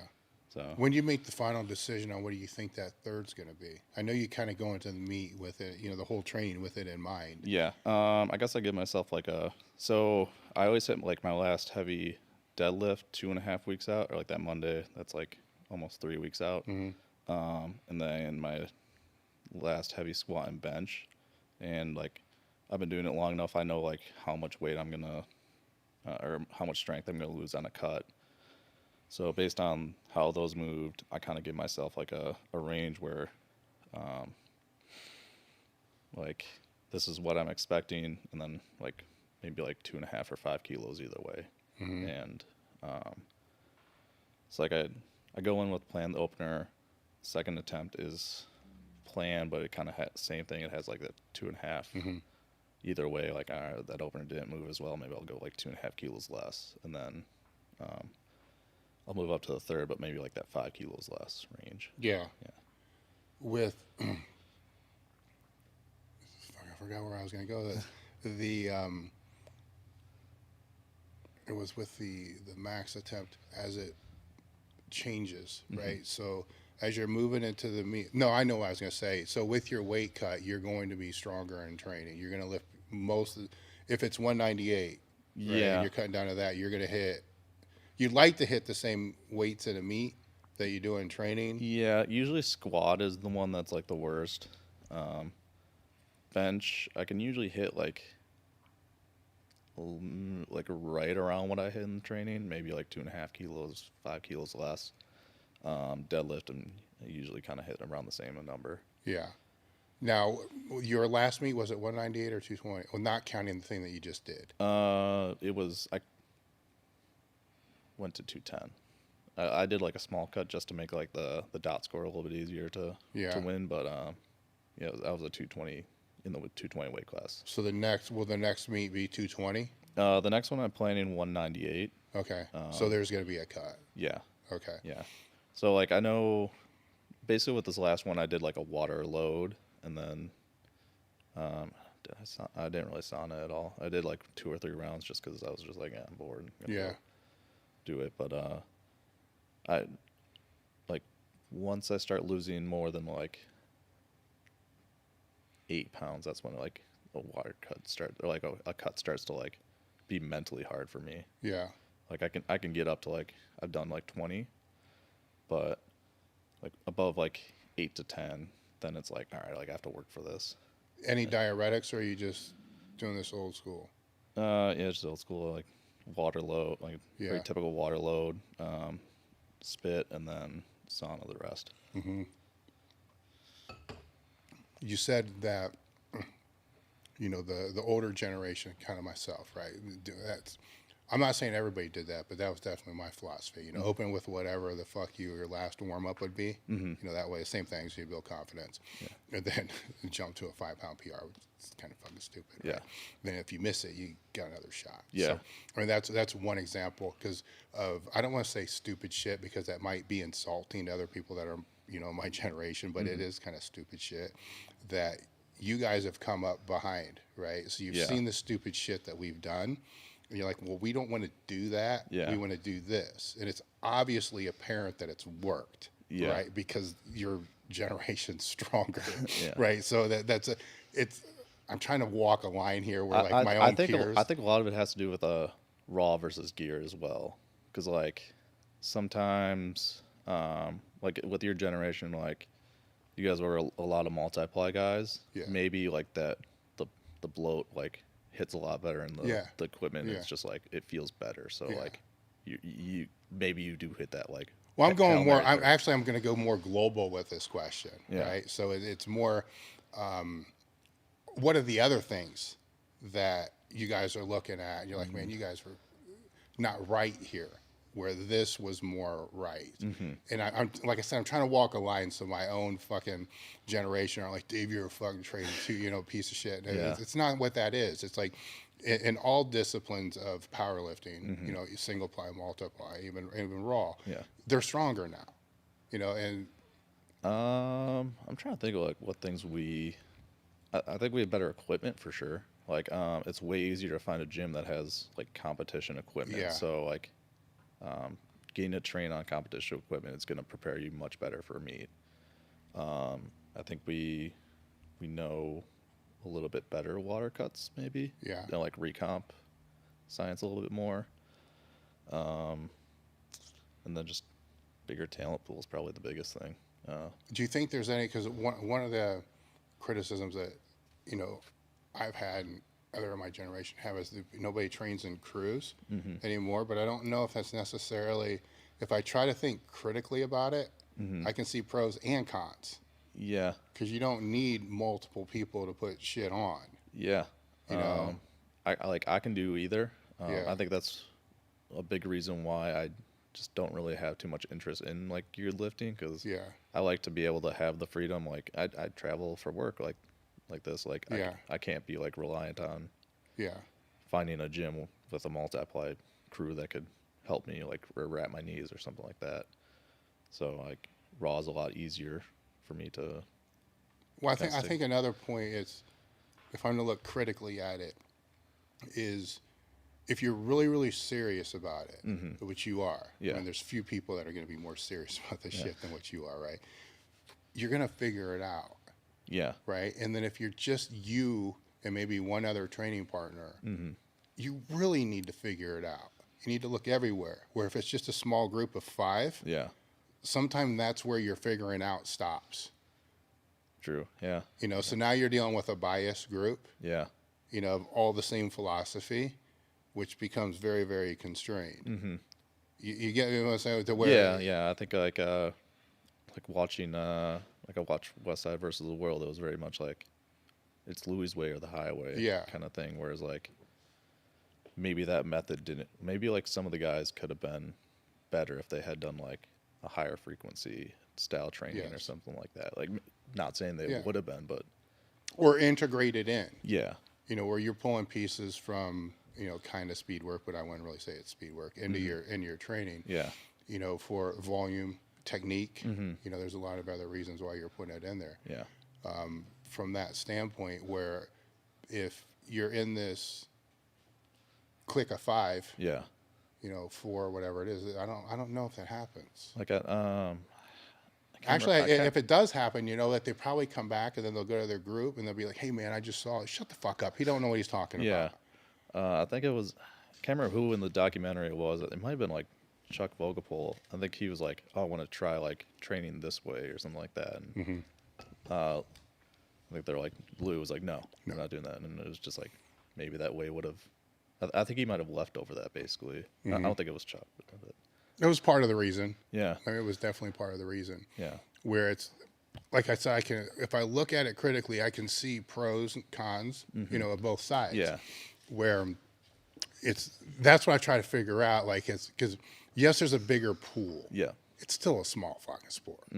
You know, so you get what I'm That's saying? true. You know, and like take like a sport like basketball, you're still gonna have like a freak like LeBron James, who's just like a genetically like so much better, or or Michael Jordan, who like those two are just like still head and shoulders above like the next best guys, even though they had such a genetic pool to choose from. Yeah. So like powerlifting being as small as it is, like yeah, you're gonna have those guys that are just. I think there's more of them now, right? Where, you know, I can go back 20 years ago and they're pretty easy to spot. Yeah. Like, right there, you know. And I hate to say the genetic freaks because it kind of takes, they still, you could be called that. Yeah. Right? You still got to fucking show up. You still got to train. You still got to figure all this shit out. Yeah. And most importantly, you got to figure out how to auto-regulate this crap. Yeah. Which I think that, you know, looking on the whole sport entirely, I think that's where people fuck up the most. Yeah, I think I think people just get burned out, and they give up. Yeah, Like, they might have like 1 or 2 bad meets, and then they're like, all right. Like, well, it's on to the next boring thing. too, right? I mean, especially I mean the way that you train's far more boring than if it's conjugate or, you know, because it's the same shit over and over and over and over and over. So you have to embrace that. Actually, you need to love it. Yeah. You know, where there'd be a question for you, like, how excited are you going to be if you knew that your bench workout one day would not be anything that you ever do twice in a row?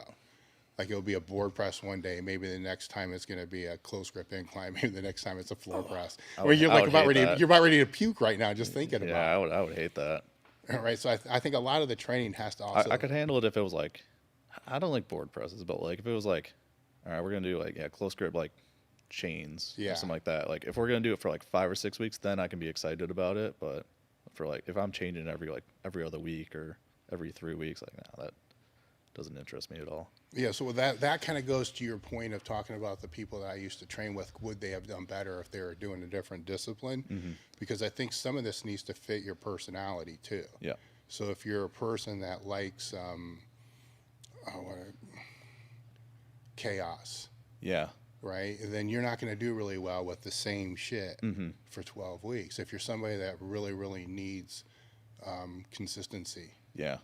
certainty, you want to know this is what happens on Monday. Yeah. I deadlift heavy. Did you guys like know, like, going into a lift, like what you guys were like? When did you find out, like, oh, we're doing 5-band That day. that day?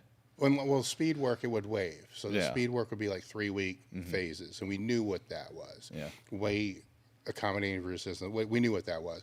It's funny because you say you write the weights out, what you want to do. Yeah. So Louis would write that on the Bulldog calendar. Yeah. And it would just say like 460, 440, 420. And like everyone did like 460? Well, no, but say that's what Louis is doing, and I'm Okay. in his group. So if we squat 900, then the 850s will use a certain percentage lower than that. Yeah. Then at 800.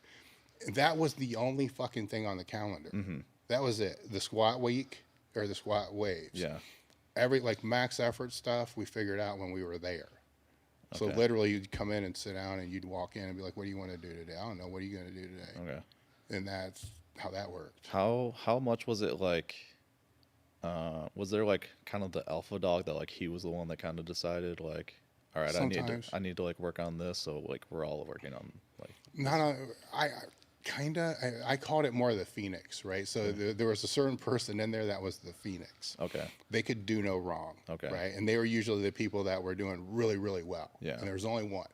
So they were like Louis' favorite no matter what. Everybody else was just a piece of shit. Okay. This guy could do whatever he wanted.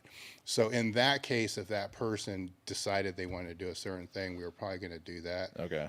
But Yeah, I think that's like a kind of another situation where like the training crew is almost detrimental, where like maybe like the Phoenix guy needs that movement, but like you go in and you're like that movement might really help lock out or something like that, but you need to work on like coming out of the hole. But yeah. well, I guess the training crew is doing stuff that's going to work on my lockout. That didn't so much happen with us because of the way we trained, Okay. right? Because the max effort was just to strain, and then after that, it was working your weak points, and everybody did different shit. Okay. But to your point, 100%. If you get into different crews, Yeah. you have that main guy that runs the crew. Yeah. Everybody does what that fucking guy does. Yeah. And if you don't like it, go somewhere else. Gotcha. So yeah, that's definitely was a thing with pretty much everywhere I ever fucking trained before Westside even. Yeah. That's why I always tried to be the best guy, because then you can kind of dictate, Yeah. What's going to happen with that.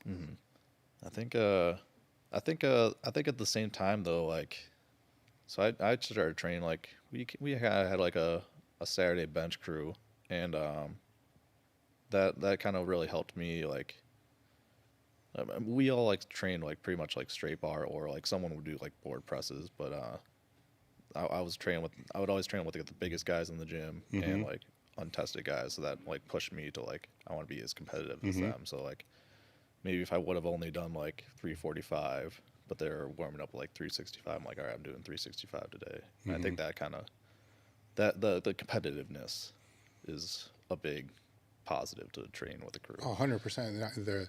Your perception of strength changes Yeah. too. Yep. It's like, fuck, these guys are benching 500 pounds. My 300-pound socks. I know that's like something that's like always like kind of like hard for me to like, or like weird to like take a step back up.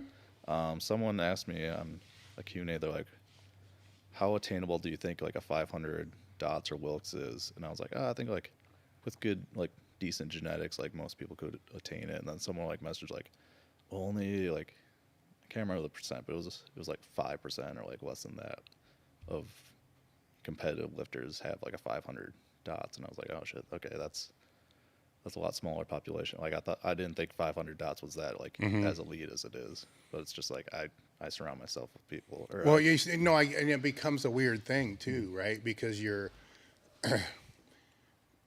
it changes the perception of the sport. Yeah. You may not know it now because you're in it at that point, where if all you're ever around are the top 10%. You only compete in the top meets. Yeah. In a way, you kind of forget what the sport's really about, right? Because when I was in the national level and I went to a local meet, I hated them. Yeah. I hated them with a passion. And I still kind of hate any meet, by the way. They're boring as fuck. That's true. I also go to like a local meet and you get that guy that grinds out like a third attempt. That gets me hyped. Like, All right, so you still see it then. Yeah. Okay. I lost that when Okay. I was competing. Yeah. And this is why I hated the sport when I was out of it. Like, fuck, then I went to a local meet and I'm like, that's kind of really what it's about. You know, is that person grinding out that 315 for the first time. Yeah. Where it's a big thing for them. Is there like a what's like a bench number that you like? If someone hits this bench, do you like start being like, oh yeah, that person's strong? Probably 405. Yeah, I'd say like 405. Yeah. Yeah. I mean, I've seen too many. I mean, well, what did you bench in high school?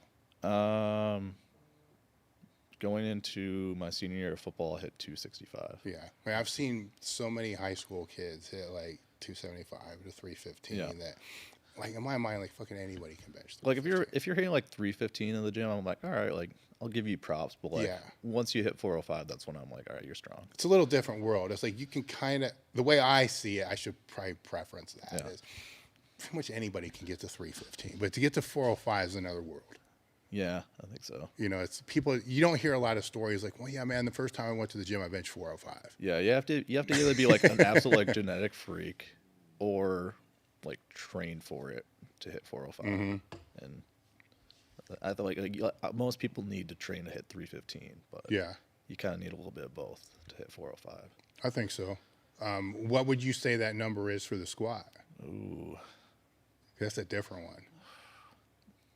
If someone's squatting over 500, honestly, if someone's squatting over like 405, I'll kind of be like, all right, like I'll give you props for that. 500, it's like a little bit like it's a level above. Like once you get to like 600, then I'm like, all right, like like they're like at least I respect. Squat's a little bit of a different one too because most people don't know how to do it for shit. Yeah, it depends on like how deep they're going to. Yeah, so they can be really, really strong, but look like horse shit. If they have a good looking like 405 squat, then I'm like, all right, like nice job, man. Like especially like a commercial gym. Yeah. If I'm in a commercial gym and I see like someone do like a clean 405, I'll be like, oh, all right. No, I would be the same. Actually, just anything clean. Yeah. You know, if it's 315 clean, you'd be like, this person's putting in some work. Yeah. You know, they're not just like, you know, looking like ass. Yeah. Deadlift is weird because, like, I don't know, you got leverages to deal with and stuff like that. Like, some people are just absolutely built for deadlifts. Yeah. Did you pull sumo? I pulled both. Okay. I was when I competed, it was for total. Okay. Right? I wasn't strong enough to be breaking world records and shit like that. So the part of the reason I hate the deadlift, outside of the fact I just always hated doing the deadlift, was I was always in this weird position that it's like, here's the opener, you need to do that just to get in the meet, and then here's what I have to pull to place third, or to win, or to do this. And it's like, when am I ever going to pull something that's like a PR? Yeah. Because keep in mind, you know, I'm the two lift thing, right? Yeah. So a lot of the times for me, it's like I'm going to leave my second open. Okay. Right. So I'm going to pull my opener, see what you do. Okay. Now I have an idea what I have to do on my third to be able to place. Gotcha. Because most people will take first, second, third. And I wasn't going to be able to pull three anyhow because I was fucking fat and out of shape. Yeah. It wasn't going to happen. So a big part of that, the deadlift just became this thing you had to do before you went to dinner. So like I love the deadlift. It's weird. I don't know. I think that's a gear versus raw thing because like I think the deadlift raw becomes such a bigger part of your total. Oh, it is. So like it should be for the others too. You know, it's just there's so much carryover that comes out of the gear that you can. When I look at like gear versus raw, I always have to kind of like look in the middle. Like, what's the single ply? Like, how big's that deficit from a squat to a pull? And you can kind of see how that migration works each way. And I think like it because you're gonna get more out of like a squat suit or a equipped squat or equipped bench. Yeah. You need to put so much more effort into learning how to use those Big tools. time. So then you're practicing it more, and you probably enjoy those training days more than like a deadlift day. I did, but you came up at a different time, right? So you came up at a time when Raw was really picking up. It was already picked up steam. I mean, it was already rolling, so, I came in at a time there was no Raw. Yeah. I mean, this is just all it was. And it was this weird transition that happened, good, bad, indifferent. The sport's bigger. So I got to say overall, overarching, it's good. Yeah. Because it's a way bigger, giant sport. And, but it's different because when you came in, it's like, well, here's where I want to, you want to go where the strongest people are. Yeah. Which is funny because other people like, no, they are not strong. Like, that's where they are. And the one thing that kind of stuck out when I was talking to Blaine Sumner is lifters are going to migrate towards how they come in. Yeah. So if you come in on the USAPL drug tested side, you're going to migrate towards nationals and maybe worlds, right? If you come in on the other side, most time, not always, there's no always, they're going to gravitate the other way. I think a lot of that too has to come down to what kind of like gyms are in the area, or like where you're, or who are you training with? Because like I was talking to Amber Hansen, I was training at Dirty Gym, down in Dayton, and they're the owner and one of the guys were telling me the demographic. They're like, oh, like it's me and like a few other people are like the USAPL guys. There's a couple of USPA guys, but then like most people are multiplying. I was joking, like, man, Ohio's that one state that's holding on to multiply. No, it is. As the funny shit happens out here, as the people will come out, they'll be raw, then slowly it's like, what the hell, here they go, then they're into that. So. And it's a weird thing because it depends upon the lifter, if I'm talking to them, because if I'm going to push them more towards the raw, which a lot of people probably don't want to hear. Really? Right? Yeah. And it's like a battle because everybody else wants to try to push them into the gear. And I'm like, you can always do that. Yeah. It's like you were talking about, you can always take more shit. Yeah. You can go this route and get 3-4 years out of drug-free raw, right? Stay that way until there's no other option. Yeah. For real, no other option, not because somebody told you. Then you can go on. Yeah, I mean, I think is it Mark Bell saying that's like strength is never a weakness. So it's very much like you're never going to get like worse at powerlifting by becoming stronger raw. So like no, I mean it's a good place to start for anyone, really. Well, the argument back to that will be, well, the longevity isn't going to be there for the raw people. Like, okay, that's yet to be seen. Yeah, I was going to say I don't know if that's necessarily the case. I don't think it is. Yeah. Because you got to look at the natural attrition. Anyhow. Yeah. Most people only stay in it for what? A year? Or majority probably one meet. Yeah. 3 years maybe? 5 years? Yeah, I'd say like 3 to 5 is probably pretty. Then it's out. I mean, you've been doing this shit for 10 years. And you got a little quad pain. Come on. Yeah. It's there's that, and there's still that option. To where if for some reason, you accomplish all your goals, you're like, okay, now I want to fucking put gear on. Yeah. You can do that, right? Even if you're a little fucked up, you can do that because it supports you a little bit more. Where if I think reverse, like, well, let's put them in all this shit from the very beginning. Well, what happens when they get fucked up from that? Yeah. Well, they're going to go raw? It's a little bit harder to do that. You can't. Yeah. And I think like, I don't know. I guess I've never like used gear, so I don't know how it like relates. But like in my mind, like even though you have like compression on like certain joints, you still have a significant more amount of weight on your back, and that's like no. I mean, it's not what people think, right? I mean, you still got to put. If you get 400 pounds out of your gear, you still need to fucking stand up. Yeah, that's still an extra 400 pounds on your spine. Like, yeah, you got to stand up with a grain and sit down with it. So like. There's that, and 1 inch out, you're fucked. So it's different. Yeah. I think we're to a point now, hopefully. No, I would say we're pretty much to a point where people see they're completely different sports. Yeah, I agree. It's no longer this comparison, this to this stupid shit. Like I'll sometimes like kind of poke the bear and like make a joke about like, oh, multiply, like, Yeah. I think I like posted a meme a couple years ago that was like, like geared lifting is like sex with a condom. Like, yeah, you hit it, but raw is just like better. Yeah. And I had a few like equipped lifters that like got pretty pissed about that, but there was a few that like they kind of like they did like a funny clapback, and I talked to them later. And I'm like, oh man, that was a fun thread that we had. It should be the funny clapback, Yeah. right? Where the people that get pissed and upset about that, this is funny to me, right? Because they're the same people that think they're so hardcore. Like, you're so hardcore, a meme? Yeah.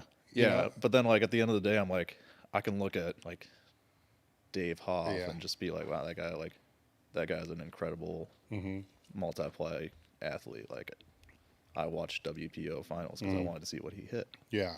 Or like this big bencher, Jimmy, Yeah, that's yeah. some crazy fucking Yeah, shit. like every time he benches, I like pull it up, I see it on Reddit or whatever, and I'm like, damn, you hit like 1,400 to a one board, like, Yeah. what the shit?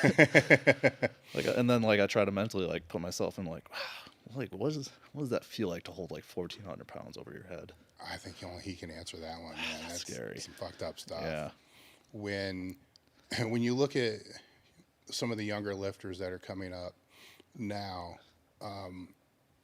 what are things that you see that they're doing that they could do better? I'm trying to think.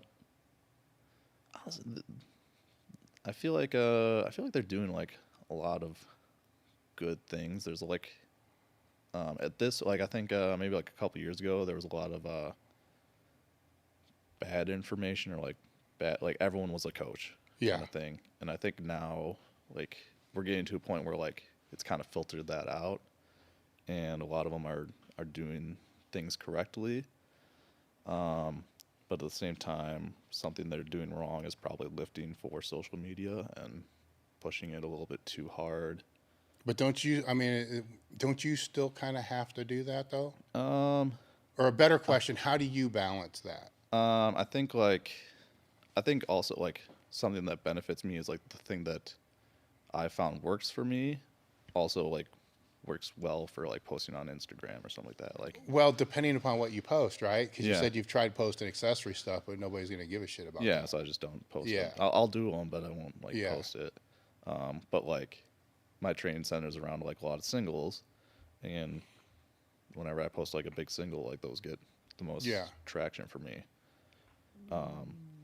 But you're So- not picking your singles based upon what you think is going to do better if you post. Only if like, so I'm very much like a very competitive person. If like someone in my weight class hits a number, I might like, that's I bad. might chip it Yeah. just to be like, oh, fuck you. Well, how far will you go out of what you think you should do for that day to do that? It depends on how far out of a meet I am. Yeah. And like if it's something where like I'm already doing something kind of close, maybe Yeah. I'll do that. So it's not breaking plan. No, Okay. not usually. I think that's where the lifters are making the mistake today. Yeah, for sure. And I think, I think also just like a lot of newer lifters, they care more about their social media following than they do their total, and then they don't necessarily love the sport, which is okay. Like they just need to find something they enjoy, and then they maybe do like a couple meets and realize like powerlifting is not for them, or like they're not going to be a number one guy, so then they move on to the next sport, which is fine. Like just find what you enjoy. But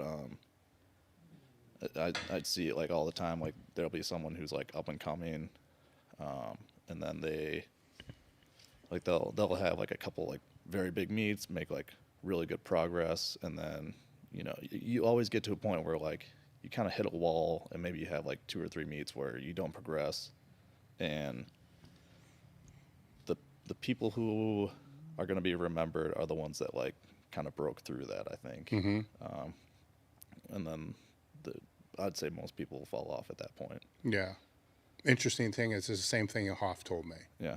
That happens, that he saw happen throughout Westside is he was looking for patterns, right? So, and he would see this pattern that totals would go up, then there's like this lull, Yeah. like this 2-year lull, and then you know, a little pop. Yeah. And there's another one. And then all you had to do is find a way to make it through Yeah. the shitty 2 years. You Yeah, know, maybe still get PRs. It always feels like it's like 2 years, like a year or two, It's at and the it's same just time. like, yeah, it sucks. Like you're gonna have those years, and I don't know. Ultimately, it's gonna come down to did you love just lifting, or did you love PRing? And if you're someone who just loves like PRing, you're gonna fall off. Mm-hmm. But if you love the sport or like lifting in general, you're gonna keep going, I think. Well, I think when you understand that, you know, the way that you do and the way Dave does, it makes it easier for you to keep going back each year and win. Mm-hmm. Because then it's not, yes, you want to hit PRs, Yeah. but what's the minimum you need to be able to do to still win too? Yeah. You know, because you got to train for both. Mm-hmm. You know, which I guess it makes the lull a little bit better. Yeah. If you're still winning. For sure. But you're not so depressed and frustrated. For sure. But even like when I was like sophomore in college, like I was stuck at like I could not get a 365 bench to save my life. Like I would hit like 350 or 355 every time I would test out. And actually that was like kind of when I decided like I got to a point where I'm just like, all right, I'm not gonna like drink until I hit 365. Like I'm not gonna go out partying. And it took me like 12 weeks, and I think at that point I was kind of like, I didn't really miss drink. Like I drink every once in a while, but like I was kind of like, I don't really miss. Like I didn't miss it during those 12 weeks, and I think that kind of helped too, where like I didn't party too much in college. So Do you think that helped you break that PR? I don't. Yeah, probably a little bit. What do you think helped it more? I don't know if it helped me break that PR specifically, but like maybe like break other PRs by like being like, all right, I don't need to like drink and party. I'd rather like focus on training. Like, Yes. Training's number one for me. Yeah. Whereas like other people, like they'd maybe like I can always like try it next cycle. Yeah. Like I'd rather go out for this party this week. So that's how you are now as well. Yeah, like I won't drink at all for like 12 weeks out from a meet usually. All right. So everything stops from that. Yeah, and even like outside of that, I maybe have like 1 or 2 nights a year where I get like kind of drunk, not like to the point where like I wouldn't feel comfortable driving home. Yeah. And then like past that, maybe like a handful of times where like I'll go out to like a bar and have like 1 or 2 drinks. Where like I'll be like, all right, like I'm ready to go. Like I drove myself. Like I drank 2 beers over like 3 hours. Like I can drive home, guys. So your mind's always on the total, Yeah. right? That obviously it makes sense, Yeah. right? But there's another. I'm trying to find all these low hanging fruits that people who are listening fuck up. You know. Yeah, I think that's like one thing is just like there's not like one thing that I did that's like puts me above everyone else. Kind of. Or like, Yeah. I think it's just like a bunch of like just little things. But like the biggest thing is like, well, obviously, like outside of genetics is like consistency. I guess would probably be like the number one thing. Like, I don't think I've taken off more than a week of training. I don't know the last time I've taken off more than a week, honestly. So with, say, the consistency picture and even the training picture, outside of that 10 weeks out from a meet, you have, what is it, five sessions per week, is that right? How many times per week in the off season do you not want to do some of those 5? In the off season? Yeah. Yeah, pretty often. Okay. I don't want to do it, like, but I'll do them. Yeah. Yeah. Well, that plays into that consistency part again, right? To where, you know, people at a certain level will still go do it. Yeah. You know, the other ones will justify. Unless it's like a situation where I'm like, oh, I'm feeling burnt out. I think it would be better for my body to not do this workout. Yeah. Body and mind. Yes. But then would you still go in? If like I'm not if I'm feeling run down, but I'm like if I skip this, I'm gonna get worse. Yeah. Then yeah, I'll still go in. Okay. All right. Well, I guess there's only one training partner that you had, right? Andy, and then do you know Ginger Achilles? Ken Cooper. He was the one that he blew up both his knees. A year ago. Yeah. So he was part of our training crew too. Okay. Yeah. So then, if you weren't gonna, you would go in still to help them, if it was one of those days, or are you talking about one of the accessory days that you probably guys aren't together? Yeah, it'd be like the accessory day. Okay. Yeah. Because I think that's important to note too, that the Saturdays you were always together. Yeah. Because that's the main. Like Andy always squats on that day, so we'd always start squat together. Yeah. And then he would like go and do accessories while Ken and I started to like bench, and then Andy would come over and give us like handoffs and stuff like that. Yeah. Deadlift day on Monday, he's kind of doing his own thing, or he usually benched on that day, and then I deadlifted, and then Tuesday was flipped. So like sometimes like on that Tuesday, like if it was like a day where like I went super hard on Monday, like I'm just feeling run down, like I need a rest day. But like I would like tell Andy, and like sometimes he'd just be like, hey, like I'm going kind of heavy today, like so I'd go in and help load weights and stuff like that. But yeah, like we weren't training that session together, so it wasn't really needed. Since you've moved, have you restructured any of your training? It's still the same number of days and stuff like that. And then right now I'm training with Dan, who's the owner of Madtown. Yeah. And so like he's basically like always there. So yeah, it kind of works out that like yeah. So like I was like I'll tell him like I'll be there like does like 4 p.m. work, and he's like, well, I'm here. So the training's kind of based on I guess when I want to go in, I guess. Yeah. So in a way, it can be better. Yeah, I would say so. But also, like, I've been doing a good amount more travel, so it's a little bit more hectic. So we'll see once that kind of settles down if it's better or not. Do you have the ability to control that as the meet gets closer? Yes. So like with my current job, it's kind of like part-time because I'm pretty fortunate enough that I'm making pretty decent money from like sponsorships and like our training app and everything like that, when I went back so I worked with this company when I lived in Wisconsin. I worked with them for a little bit when I moved to California, but then during COVID, it died down a little bit to where like my department didn't have enough to like justify keeping me on. Mm-hmm. So, but they got me a pretty good job with our like partner company, so I was working with them in California, and then like 6 months ago they messaged me and asked if I would be interested in coming back to work with them, and I was already kind of thinking about moving back to Wisconsin at that point, so it ended up working out pretty well.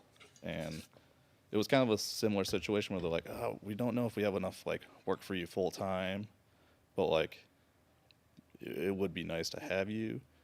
And I was like, well, actually it like works out well because like I don't necessarily want to work full time. I'm like making enough money outside, but I want to still like have a job so that when I do retire from powerlifting, like I have that backup plan. So basically now the way my work schedule works is like each month I tell them like, okay, I can work like 2 weeks next month or 3 weeks, and if there's work for me, then I get paid like a certain amount. If there isn't, and I say I can work, I still get paid like a little bit. And then, like, if I don't want to work like the whole month of like a meet day or like a meet, then I don't know. So you find yourself into the perfect situation. Yeah, basically. I've had like a pretty easy life, to be honest. Yeah, yeah. I mean, like I've worked hard for it, but like at the same time, I haven't. I've been very fortunate. Yeah. Well, at the same time, too, you're not really looking for opportunities that don't coincide with what you're trying to accomplish. right? Yeah. So that puts a little different filter on it. I don't think it makes it easier. I think it makes it harder, right? Because you're trying to still figure out. Yeah, I guess I got lucky in finding something that matched what I needed. Yes. Yeah. But with you still have a degree, Yeah. I mean, to go down the other route of, other people that come in the sport, they start doing really well young and they're like, this is all I want to do. Trust me, I understand that. You understand that. Yep. We get that. But you still can't just like bounce in bars and just do that. Yeah, it's actually kind of funny. I ended up meeting my boss, who's my boss again now, at the gym because I was skipping class to go work out.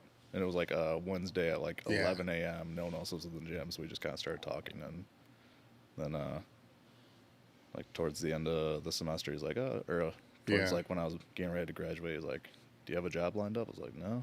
Do you want one? So just kind of fell into a job. One of the questions that I had down here that didn't come from any of the social media shit that popped in there was. Before you went to Cali, I believe. Maybe it was when you were in Cali. Yeah. What's up with the Danny Devito cutout? Oh, okay. So the story behind that was there's this rapper called Froggy Fresh, and he posted. Okay, this is like it goes deep, but like he posted this song that was like "What I Want for Christmas," and it was all him like rapping about John Cena stuff. Yeah. So I sent it to my family's group chat. I'm like, hey, if you're like trying to figure out what to get me for Christmas, like just listen to this song. So like everyone in my extended family got me like a John Cena something, and my brother got me a life-size cutout of John Cena. So then the next year for Christmas, he's a big Batman fan, so I got him a life-size cutout of Adam West Batman. And for like the next like 2 months, all my Amazon suggestions were life-size cutouts of people.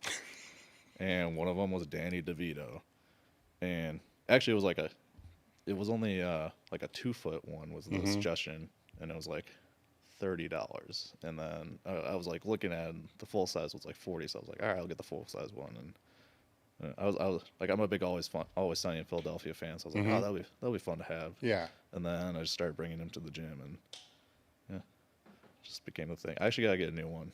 No, it did become a thing, man. Because I would be looking through the Instagram, right, and it's like, the fuck is that? It takes you a while to kind of acclimate to it's actually a cutout that's sitting there. Then it's like, why? It's like then it's people thought it was a poor Shaco for a little bit. Oh, did they really? Yeah, I had a few people that like thought it was him. They're both like shorter guys. Yeah, yeah. Do you still have it? No.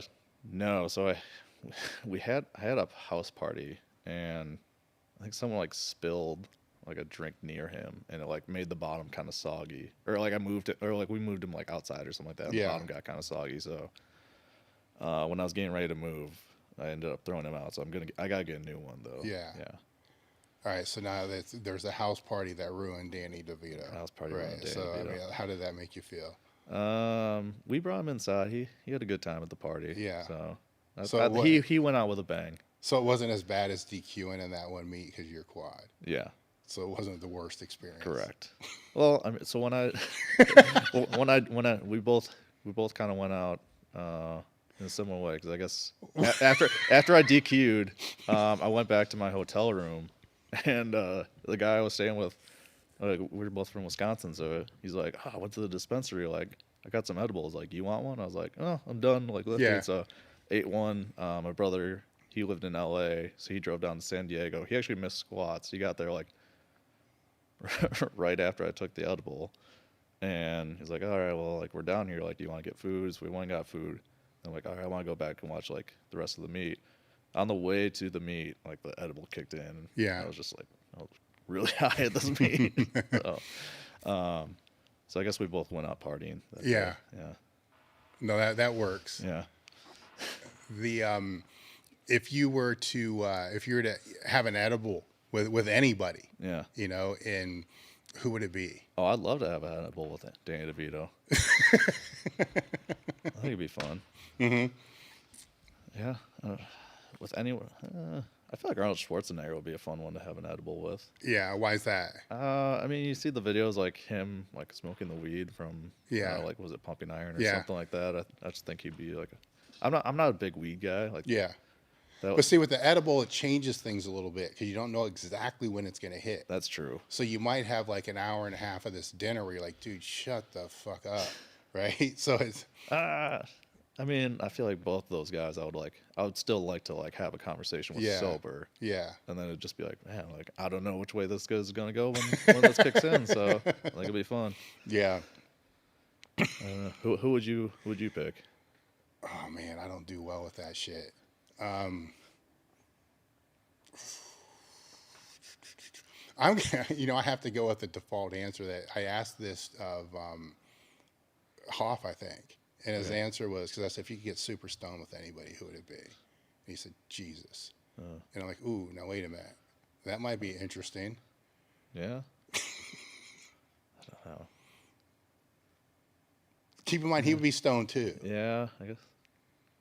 Probably. I bet they got stoned back in the day. They found some mushrooms or something to eat. It could be. It could definitely be. Yeah. I mean, yeah. I guess. Like I'm not religious, so I don't know like how that would work out for me. Like if Jesus is the Son of God, yeah, I think. Yeah, I don't. The reason that's hard for me is outside of like this podcast, I am introverted as hell. Yeah. I mean, if you, so like that's the thing too. Like that's why like I don't like smoke or do edibles. Like really, I don't remember the last time I've smoked. It's like I also have asthma, so like when I smoke, it kind of fucks with my like asthma, and then I get paranoid, and it's just a whole thing. But it also like I get even more quiet, and like I get more reserved. So it's like if I'm gonna like do it, it's gonna be like just like me and my girlfriend like alone, where I'm like I don't have to like socialize. Yeah. I'm like I just want to like maybe have a good night's sleep and watch a movie or something. I've been stoned like 4 times in my life, and each time it was like I thought I was gonna get stuck. Yeah. And that freaks me out. Like if I get stuck like this forever. Yeah. Like it like I've never done ketamine, but like people have like described a K-hole to me, and I almost feel that sometimes when where like I just like sink into the chair and I'm just like I can't move right now. Yeah. So if I'm in that state, which like I said, it hasn't been a lot, I start freaking out because I'm like I could never train like this.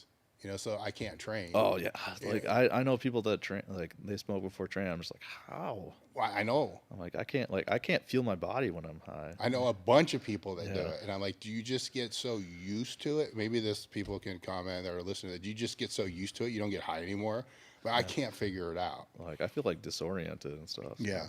There's other ones I've known that would basically just get drunk as fuck. Mm-hmm. Just that's wild. Drink the whole time. Like, how can you do that? Okay, actually. Because I did have a pretty nice garage gym when I lived in California, and like when we'd have parties, there'd always be a point where like a group of people would go out in the gym and just like start lifting. All right, and tell me about one of these stories. This sounds like it's gonna be good. I mean, it was like pretty standard. Like like one time it was this one girl who was in our training group, and we just kind of like, let's see what you can bench. Like, I don't know if it was like a PR or anything like that, but like we got her to do the bar and like greens on the side. Yeah, it was a pretty good single. So like for her, so were there warm-ups included with this? A couple, yeah. Mm-hmm. But I mean, it was basically like just go in and hit the bar. Yeah. And, then like a white, maybe like a 5 and a 2.5, and then go to the 10. Yeah. So. And what about you? I've never done like a squat, bench, or deadlift, but I've done like pull-ups drunk. And how'd that go? Pretty well. I feel like I don't know. I feel like I could do like I have this thing where like if I drink and someone challenges me to a race, I can't say no to it. I'm like a running race. Yeah. All right. So what kind of distance are we talking about here? Like a 40-yard dash. Yeah. Yeah. But like there's been a few times where like I definitely feel like I could run further after drinking than like sober, because like I just don't hurt. Like I like when I run sober, I'm just like I get so tired so quick. It feels like. Yeah. But yeah, like drunk, I'm like I feel like I could run forever. Mm-hmm. So how's this conversation start? I mean, do you start running your mouth and then it ends up being, well, let's go run? Like somebody has to bring this up. You're not just drinking with somebody and they're like, hey, let's just go sprint. I think so. Like, I'll give one instance was Kristen Dunsmore. She was doing a lot of like sprint training in her off season, and I was kind of like making fun of her for it. Yeah. And I think she was like, she said something like, "Oh, I bet I could beat you in a race now." And I was just like, "No, you cannot." And I'm just gonna say I beat her pretty handily. Yes. So Drunk. Yeah. So that's even. I mean, more she of a was victory. drunk too, but I had like Timberland boots on and stuff. So, Yeah. And like jeans. So. Any other stupid shit like that you've done? This humanizes you in front of with other people that are doing I the don't same drink stupid that shit. much. Yeah, So yeah. It's usually just like a race is like the dumbest thing I'll do. Yeah. But also, this is not an open challenge that if you see me drunk, do not challenge Well, me I to get a that. You know race. how stupid this would be if you actually tore a hamstring doing it. We did do that actually. Oh, one did time. you? Well, we were doing. We're actually gonna start doing it again, but we do this. I started doing like a gym Olympics kind of thing where it was just it was like a bunch of different events. We have a whole list of events I want to do. It's like 225 bench for reps, 100-meter dash, 1 mile run, like dead hang from a bar for as long as you can. And like I want to do like a whole like YouTube series on it. Yeah. And last year we did a 100-meter dash, and me and one other kid, we both like didn't tear a hamstring, but we like felt a little pop in it. Did you film it at least? Yeah. So what did it get enough views to justify having a little strained hamstring? Yeah. I mean, and like it healed super quick, so it was just like it wasn't that bad, but it was like oh maybe don't push it as hard. Yeah. So with this list of shit that you want to do, this is off-season shit, obviously. Yeah. So now, do you have to think about your training on how you're going to do this? I'm probably not gonna like train for them at all. Yeah. I wanted to just be like me and some friends from the gym, and just like I tried to make it like balanced enough where it wasn't just like who's the strongest. It's gonna be like also like who has the most like endurance. Like one of the events is gonna be like how well can you judge a pause. So it's gonna be like you have to like take like 50% of your 1 rep max on bench and like bring it down to your chest and like pause it for as close to like 10 seconds as you can, and like whoever's like the closest to that 10 seconds like takes first and stuff like that. How many people? Just whoever I'm just trying to think how you can get it to 8 minutes so you can monetize better. I mean, I have like 20 events on the list. We're kind of like brainstorming other ones. What are the ones that you brainstormed and said no to? I'm trying to think of what. Because usually those are the better ones. I know. I'm trying to think of what.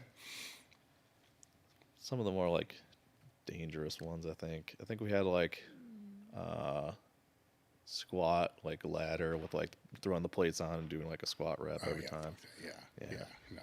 I'm like, that's an injury waiting to happen. Yeah, that's not good.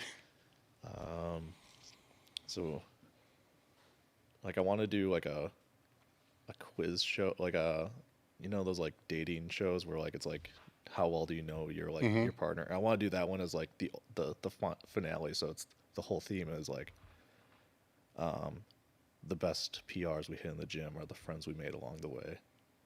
Okay, so how's this gonna work? I don't know, like maybe fill out like a survey at Yeah. the beginning, and then you have to like try and like get to know the other members of the group that's competing, and do like a quiz show at the end, like, oh, what's so and so's favorite movie? You like write it on a whiteboard. Oh, like, so that means you need to give a fuck enough to remember. yeah, exactly. So like, I want it to be like a community thing. Yeah. That's gonna be tough, I know. right? How many people are a part of this? I haven't started like seeing who at the gym wants to do it, but maybe I'll post it on Instagram and see like who in the Madison area wants to like come up at a couple like Sundays out of the year, or like maybe like a 1 weekend a month, and we'll do like 4 or 5 events. That could be your next business venture. Oh, that'd be fun. Like the John Haack, what do we call this? Strength Olympics? That'd be fun. We called it the Gym Olympics. Gym Olympics. Yeah. It could grow, right? Hell, you could wait. You could start a new federation. Oh my God. Which is that's actually one of the things that I was talking about with you earlier was how your ability to navigate the meets to go to that end up being the better meets. Mm-hmm. So is that more just from speaking to other lifters that are at that level to figure out where you're going to go? Originally, yeah. I think at this point it's kind of like, since I'm ranked number 1, it's like where I go is going to be like the most competitive, I guess. So, and then also like where the most money is, that's going to usually draw the most people. But yeah, also at the same time, early on I was just like, asking people like, hey, like the top 5 people, like, oh, are you going to do this meet or are you going to do this one? And then also seeing which of the meet directors is like most passionate and like very excited about it, because they're usually going to put on a good meet. Yeah. So like right now, like the American Pro, like Micah Moreno, he did an amazing job with that meet. It was like the best production meet I've ever been a part of, and sounds like they're going to do even better this year. Yeah. Well, I think I've said it a few times. I think the answer to all the federation drama is you guys decide where you're going to go. Yeah. That fixes it immediately. Like if you all decide, and you being the top, I mean, you decide I'm going to go here because this is the best meet director. It doesn't matter what the federation is. Mm-hmm. Fuck all the other ones, and they got to get better. Yeah. To be able to get the top people to go. For sure. And it's getting enough for you guys to go to the same ones, which you've fortunately been able to bounce to the ones that were the most popular, and then for some weird reason got out of it before it actually started to dip. Yeah, you can kind of like sense when that dip's kind of coming on, where like the year before it was like for like raw UD, it was kind of like, this was definitely like a down year from like raw UDA. It was definitely worse, or ran worse than raw 7. So I was like, I feel like raw 9 is going to be even worse, and that ended up being the case. Like no one showed up for that one. Yeah. So, yeah, you can usually kind of see when it's coming, I guess. Are you able to keep yourself above all the bullshit? I'm pretty drama free, I think. Yeah, I'm just on the federations because it's like, it's just. Yeah, for the most part, like, I think I get along with pretty much everyone pretty well. So like, most of the meet directors are like happy to have me at their meet. But do certain lifters or just certain people try to pull you in one way? Like, hey, John, you should go over here. I think in the untested side, there's not so much like a animosity if you do like one meet versus like, or if you do like a USPA meet versus a WRPF, whereas like obviously like USAPL and IPF, they're kind of like you either have to do our meet or you can't compete. Like like the USAPL guys now can't do Powerlifting America or IPF. Yeah. So whereas like USPA and our WRPF, like they don't care what your last meet was. Okay. Like maybe they're like, so for like Ghost Clash, I think maybe if I had done it last year, it might have been easier to get in. Mm-hmm. But because I decided this year that I wanted to do it so late, they were actually oversold, and I was kind of hoping that I could get into it. But I talked to the meet director, and he said that they need to get under 60 lifters, and they're like 65. So I decided at that point I'm not going to wait around and maybe get into the meet. You can't train for it that way. Yeah. So picked a meet about a month later. About like 14 weeks out now, I think. It may work out a little better though, right? Yeah, I think so. I think so too. Yeah. Where like now I can actually like bench and squat. We're both at a point where I'm like, I wish they were like. I don't feel like the training cycle would have been lost, but I don't know if it would be as good as I would want it to be. Whereas like now with that extra 4 weeks, I think I can get to like that point where I feel confident to like do what I want to do. Throughout this podcast, we've talked a lot about your ability to auto-regulate things and kind of how to define it, which fortunately you kind of figured it out before getting into the sport, right? Which helped, but then you've been able to refine it since then. But over the past year, you came on board with these other people to create the EvolveAi app, which essentially helps people to do that, right? Because all the factors. Yep. So we have like a lot of ways that like lifters can tweak it, and right now we do like weekly calls where. So the main guy handling the program is Mike Tashir. Yeah. Who he's been on your podcast. If people don't know, he's basically the guy that brought RPE, which is like kind of the basis of auto-regulation in a sense, to the sport of powerlifting. And his whole philosophy is almost like a bottom-up programming where you basically like you kind of start from scratch and you figure out what factors work for you, and then you kind of you track all these things, and then once you get close to a meet, you can utilize those things that have worked well for you. Versus like top down where it's like, all right, like here's the meet day, work backwards from it. Yeah. And we're kind of it was kind of almost like a sense of like what I've done in my training like leading up to this, where like I tried a bunch of different things, found out what worked for me, and then put it all together. But it took 2 decades. Yeah. So hopefully, and that was all like on my own basically. Whereas like now with like Mike, Bryce Lewis is getting involved in it too, another coach who's been through it.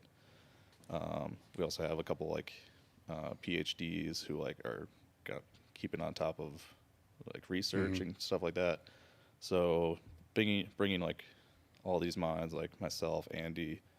So we got like elite coaches, elite athletes, and like the science background to all kind of come together, try and create the best program that we can. And so our big thing was like we wanted to make it like affordable for everyone, because not everyone is going to have a coach, or like not everyone needs a coach. Maybe if you're like a top level lifter, you might. It's probably beneficial to have a coach, but for the vast majority of people, they just need pretty decent programming and to do the work. And like we figured we could do that with like our app's only $14.99 a month for like what it does with that kind of expertise. I think it's. When did this launch?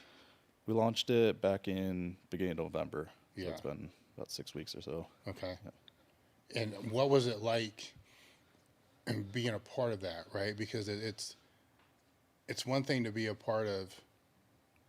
There's a lot of people. Yeah. You know what I'm saying? So there's a lot of ideas that are coming into it where I see where your side fits. Yeah. So originally Garrett is the one who like made the framework for the app and everything like that. He kind of came to I think he went with Kristen first, and then Andy, then me, and he kind of like he brought the idea to me, and I was first like pretty hesitant because Andy and I already have another training app called Proven Strength, which is like very much like a template of like how we train basically. So if someone wants to like train like specifically the way like I do, that's like the one I would recommend to them. Yeah. And then it was actually once he told me that Mike Tashir was like coming on board, that's when I was kind of like, all right, like like me working with him is going to make me a better coach. Yeah. And that's like I wanted to like ultimately learn from him, and then also like be able to like help pass what I've learned along with what all the other guys have learned to just create the best product we can basically. Yeah. Now the best way to find that app is through from what I've gathered, is through the link that we're going to put in the description, or your Instagram. Instagram, yeah. On the link tree, that's probably the best way to do it. Yeah.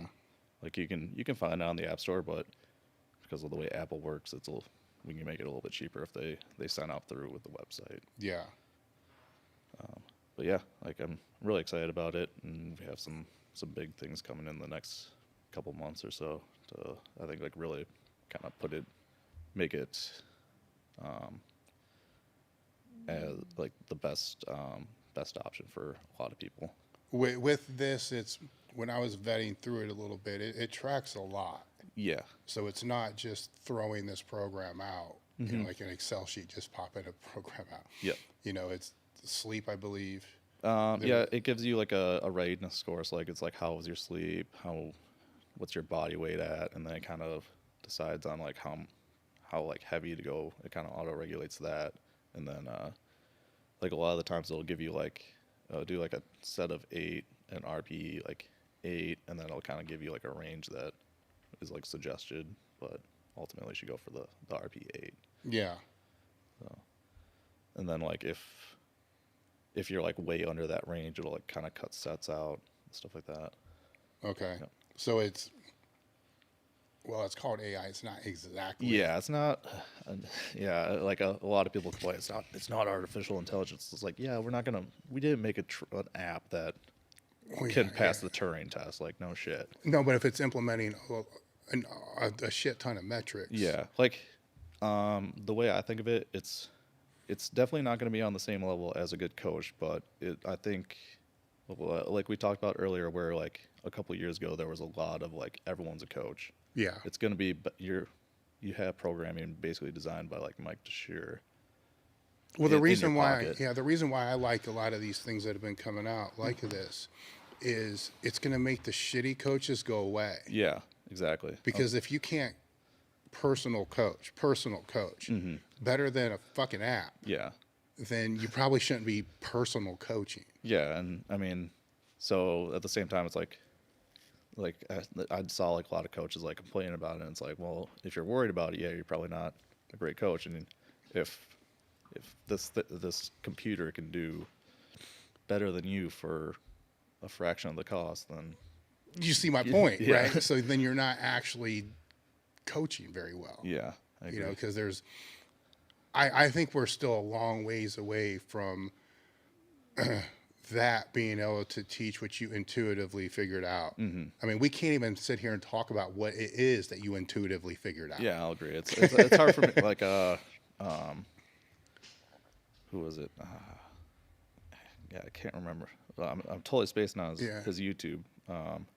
But he did a video like breaking down one of my deadlifts, and it was actually like I commented on, I'm like, wow, that was like, you kind of put into words exactly like what kind of like goes through my head, and like better than I could ever do it, because like at this point I don't like, I just do, I don't think about like lifting. So like it was actually like kind of cool to see like him like break down like the little things I was doing that I don't think about, but I just still do. Well, the interesting thing is when I see people break down things that they think you should be doing. Oh yeah, which is that's another interesting one. Like, okay, so why, you know, and those type of things.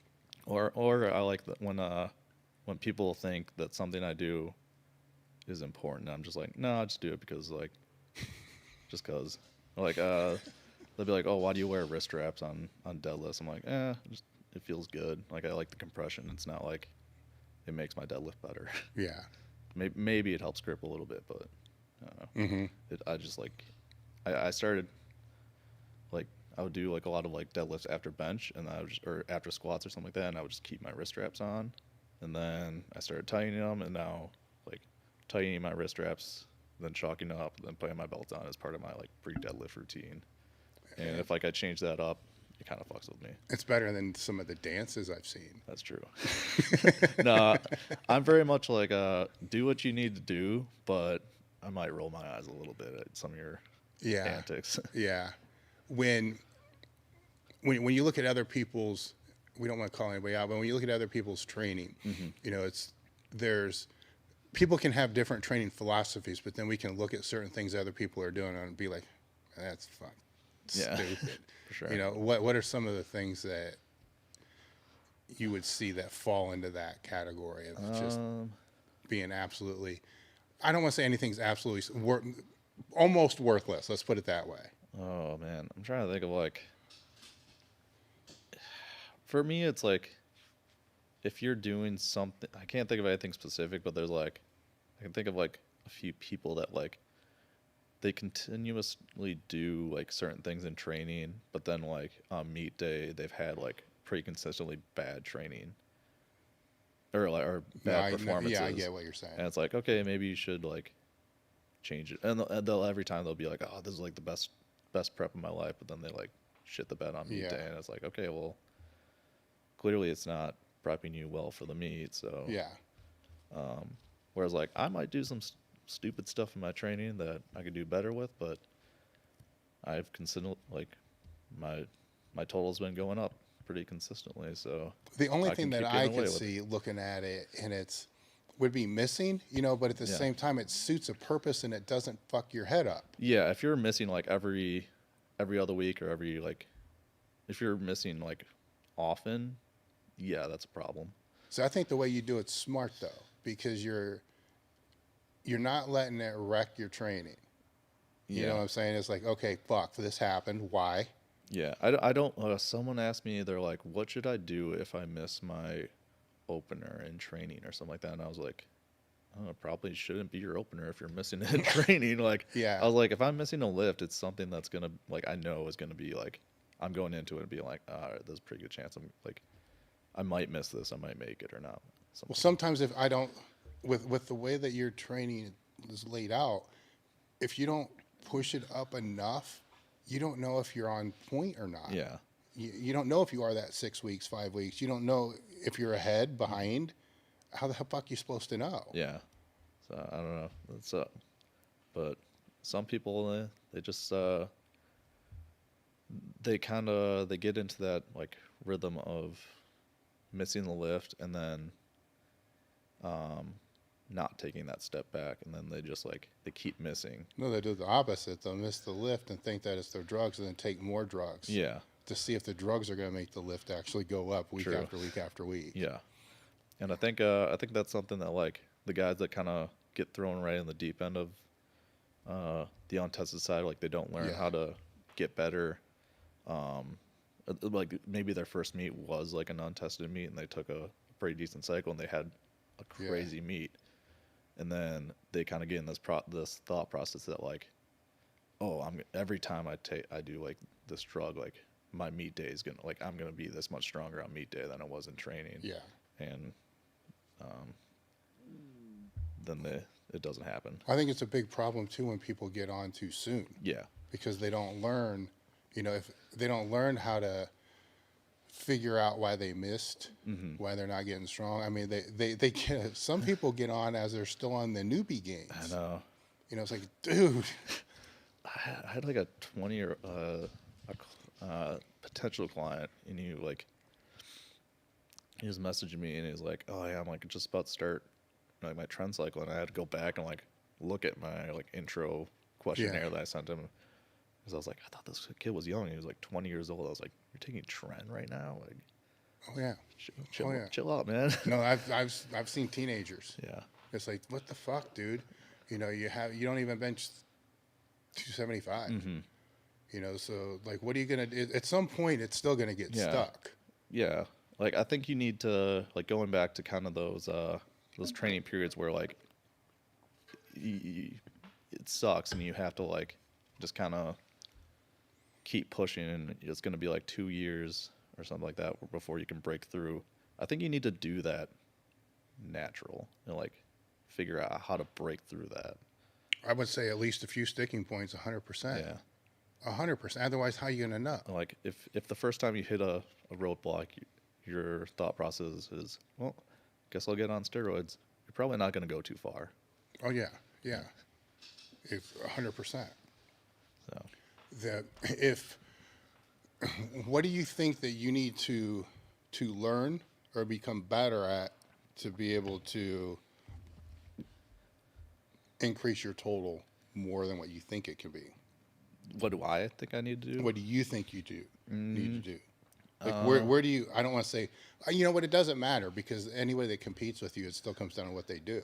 So where do you think your holes are that you need to become a little smarter at or a little better at? I think I could do nutrition better.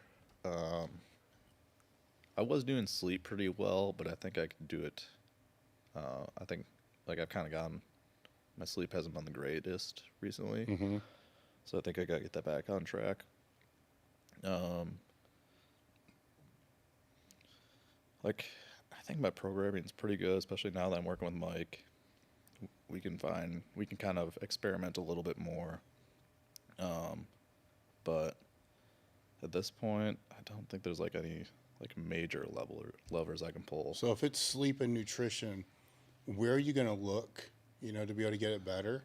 Because here's why I'm going down this road is everybody will say we live in this, information overload world, right? So if these are two areas that you need to work on, what sources are you going to look at? How are you going to start digging a little deeper into those? So I think that's where like I'm pretty lucky where the guys on like the EvolveAi team, like we do have that science team where it's Jacob Gooden, who's a professor at Point Loma down in San Diego, and then Kristen Dunsmore is going for her PhD. So they both know like how to kind of find the right. They know how to like read research and like kind of present what options or like find like the studies that are going to like show what's beneficial. And then they can also kind of like I can turn to them and be like, hey, is this person like reputable? Like, should I listen to them? And usually they can be like, yeah, the person can be trusted, or like, I don't know, they don't have the credentials. Yeah, so did I just find the real reason why you got associated with this app in the first place? Yeah, make myself better. I mean, the whole like idea is like just we want to make as many people achieve like what like bring out the best in them. I don't think that's a negative thing for the app though, right? Because the number one thing in your life is powerlifting right now. There's no doubt about that. Yeah. So you're going to do whatever you can do to become the best at it. Yeah. To become better at it. So then you find these people that are working on this, like, oh, this would be interesting. They want to have me involved. I want to be involved. This can actually help my training. Like going back to like what I said, where I was hesitant to join initially, but then when I found out Mike was involved, I was like, you know what, me working with Mike is gonna like help me. So, yeah. So then it expedites that process and it makes it easier because now instead of you having to go down all these different holes, you just ask this person, what hole should I go down if I want to learn more? Exactly. Or they'll just tell you what you need to do. And like speaking with like when we had these coaches meetings and like figuring out how we want to lay the app out, like the science team is very much like, oh, we want to have like in the app, like we have it in some places, but like it's definitely something we want to expand on, is like explaining the why, like, oh, why are we doing this, so that like the lifter can like learn as well. So I think that's important. I mean, I'm pausing, right, because that's a hard thing to do. Yeah. And it changes with each level. Yeah, I think actually, let me backtrack that. I don't think it's that hard to do for a beginner or a low intermediate. Yeah. So like basically, like we have these weekly meetings where we sit down and we figure out like how we're gonna like make the training going forward, and kind of like we almost like debate like, oh, like do we want to do it like this way, like do we want to base it off of like MRV, MEV, and then we kind of like be like, oh, why should we go this way? And then like we also kind of think like, oh, we need to explain that why to the lifter as well. Yeah. So they understand it. Yeah. Because there's some things that like maybe someone who is kind of newer wouldn't get why we're doing something a certain way. And the better we can explain it to them, the more confident they'll be in the app, I guess. Well, that's important too, right? Because with any training program, people have to buy into it. So I mean, I've seen people make gains doing some stupid shit. True.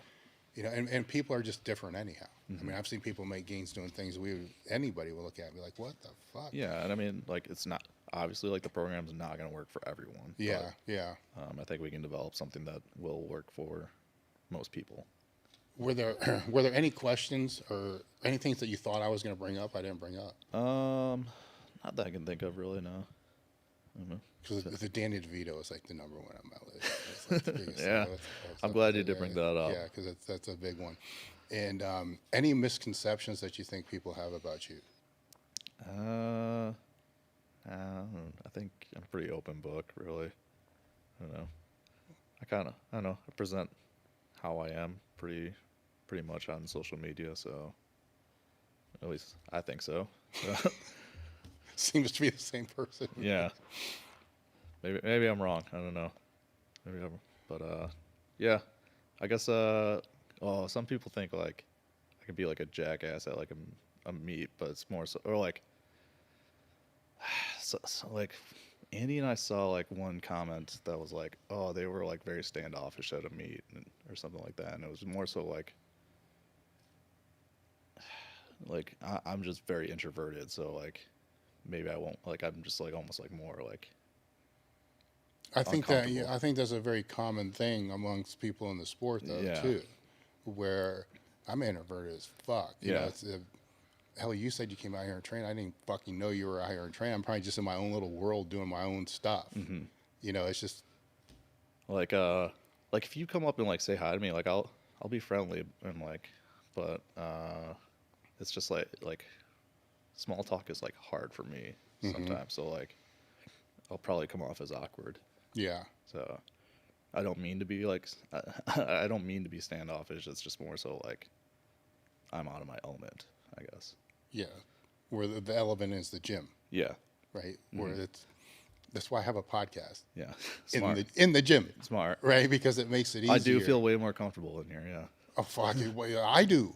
You know, I tried. We had to do because it gets really hot, super fucking hot in here.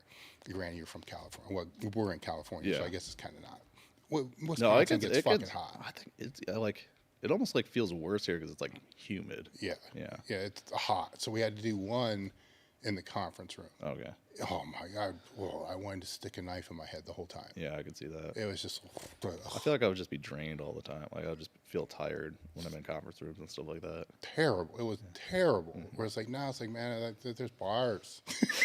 I mean, I can look at the bars. There's weights. You know, there's stuff like that. There's a rack right behind you. You know, you get too anxious, just fucking squat. Yeah. You know, it works. Yeah. Other than that, man, I appreciate you coming out. Yeah. Thanks for having me. It's great having you out. We're done. Cool.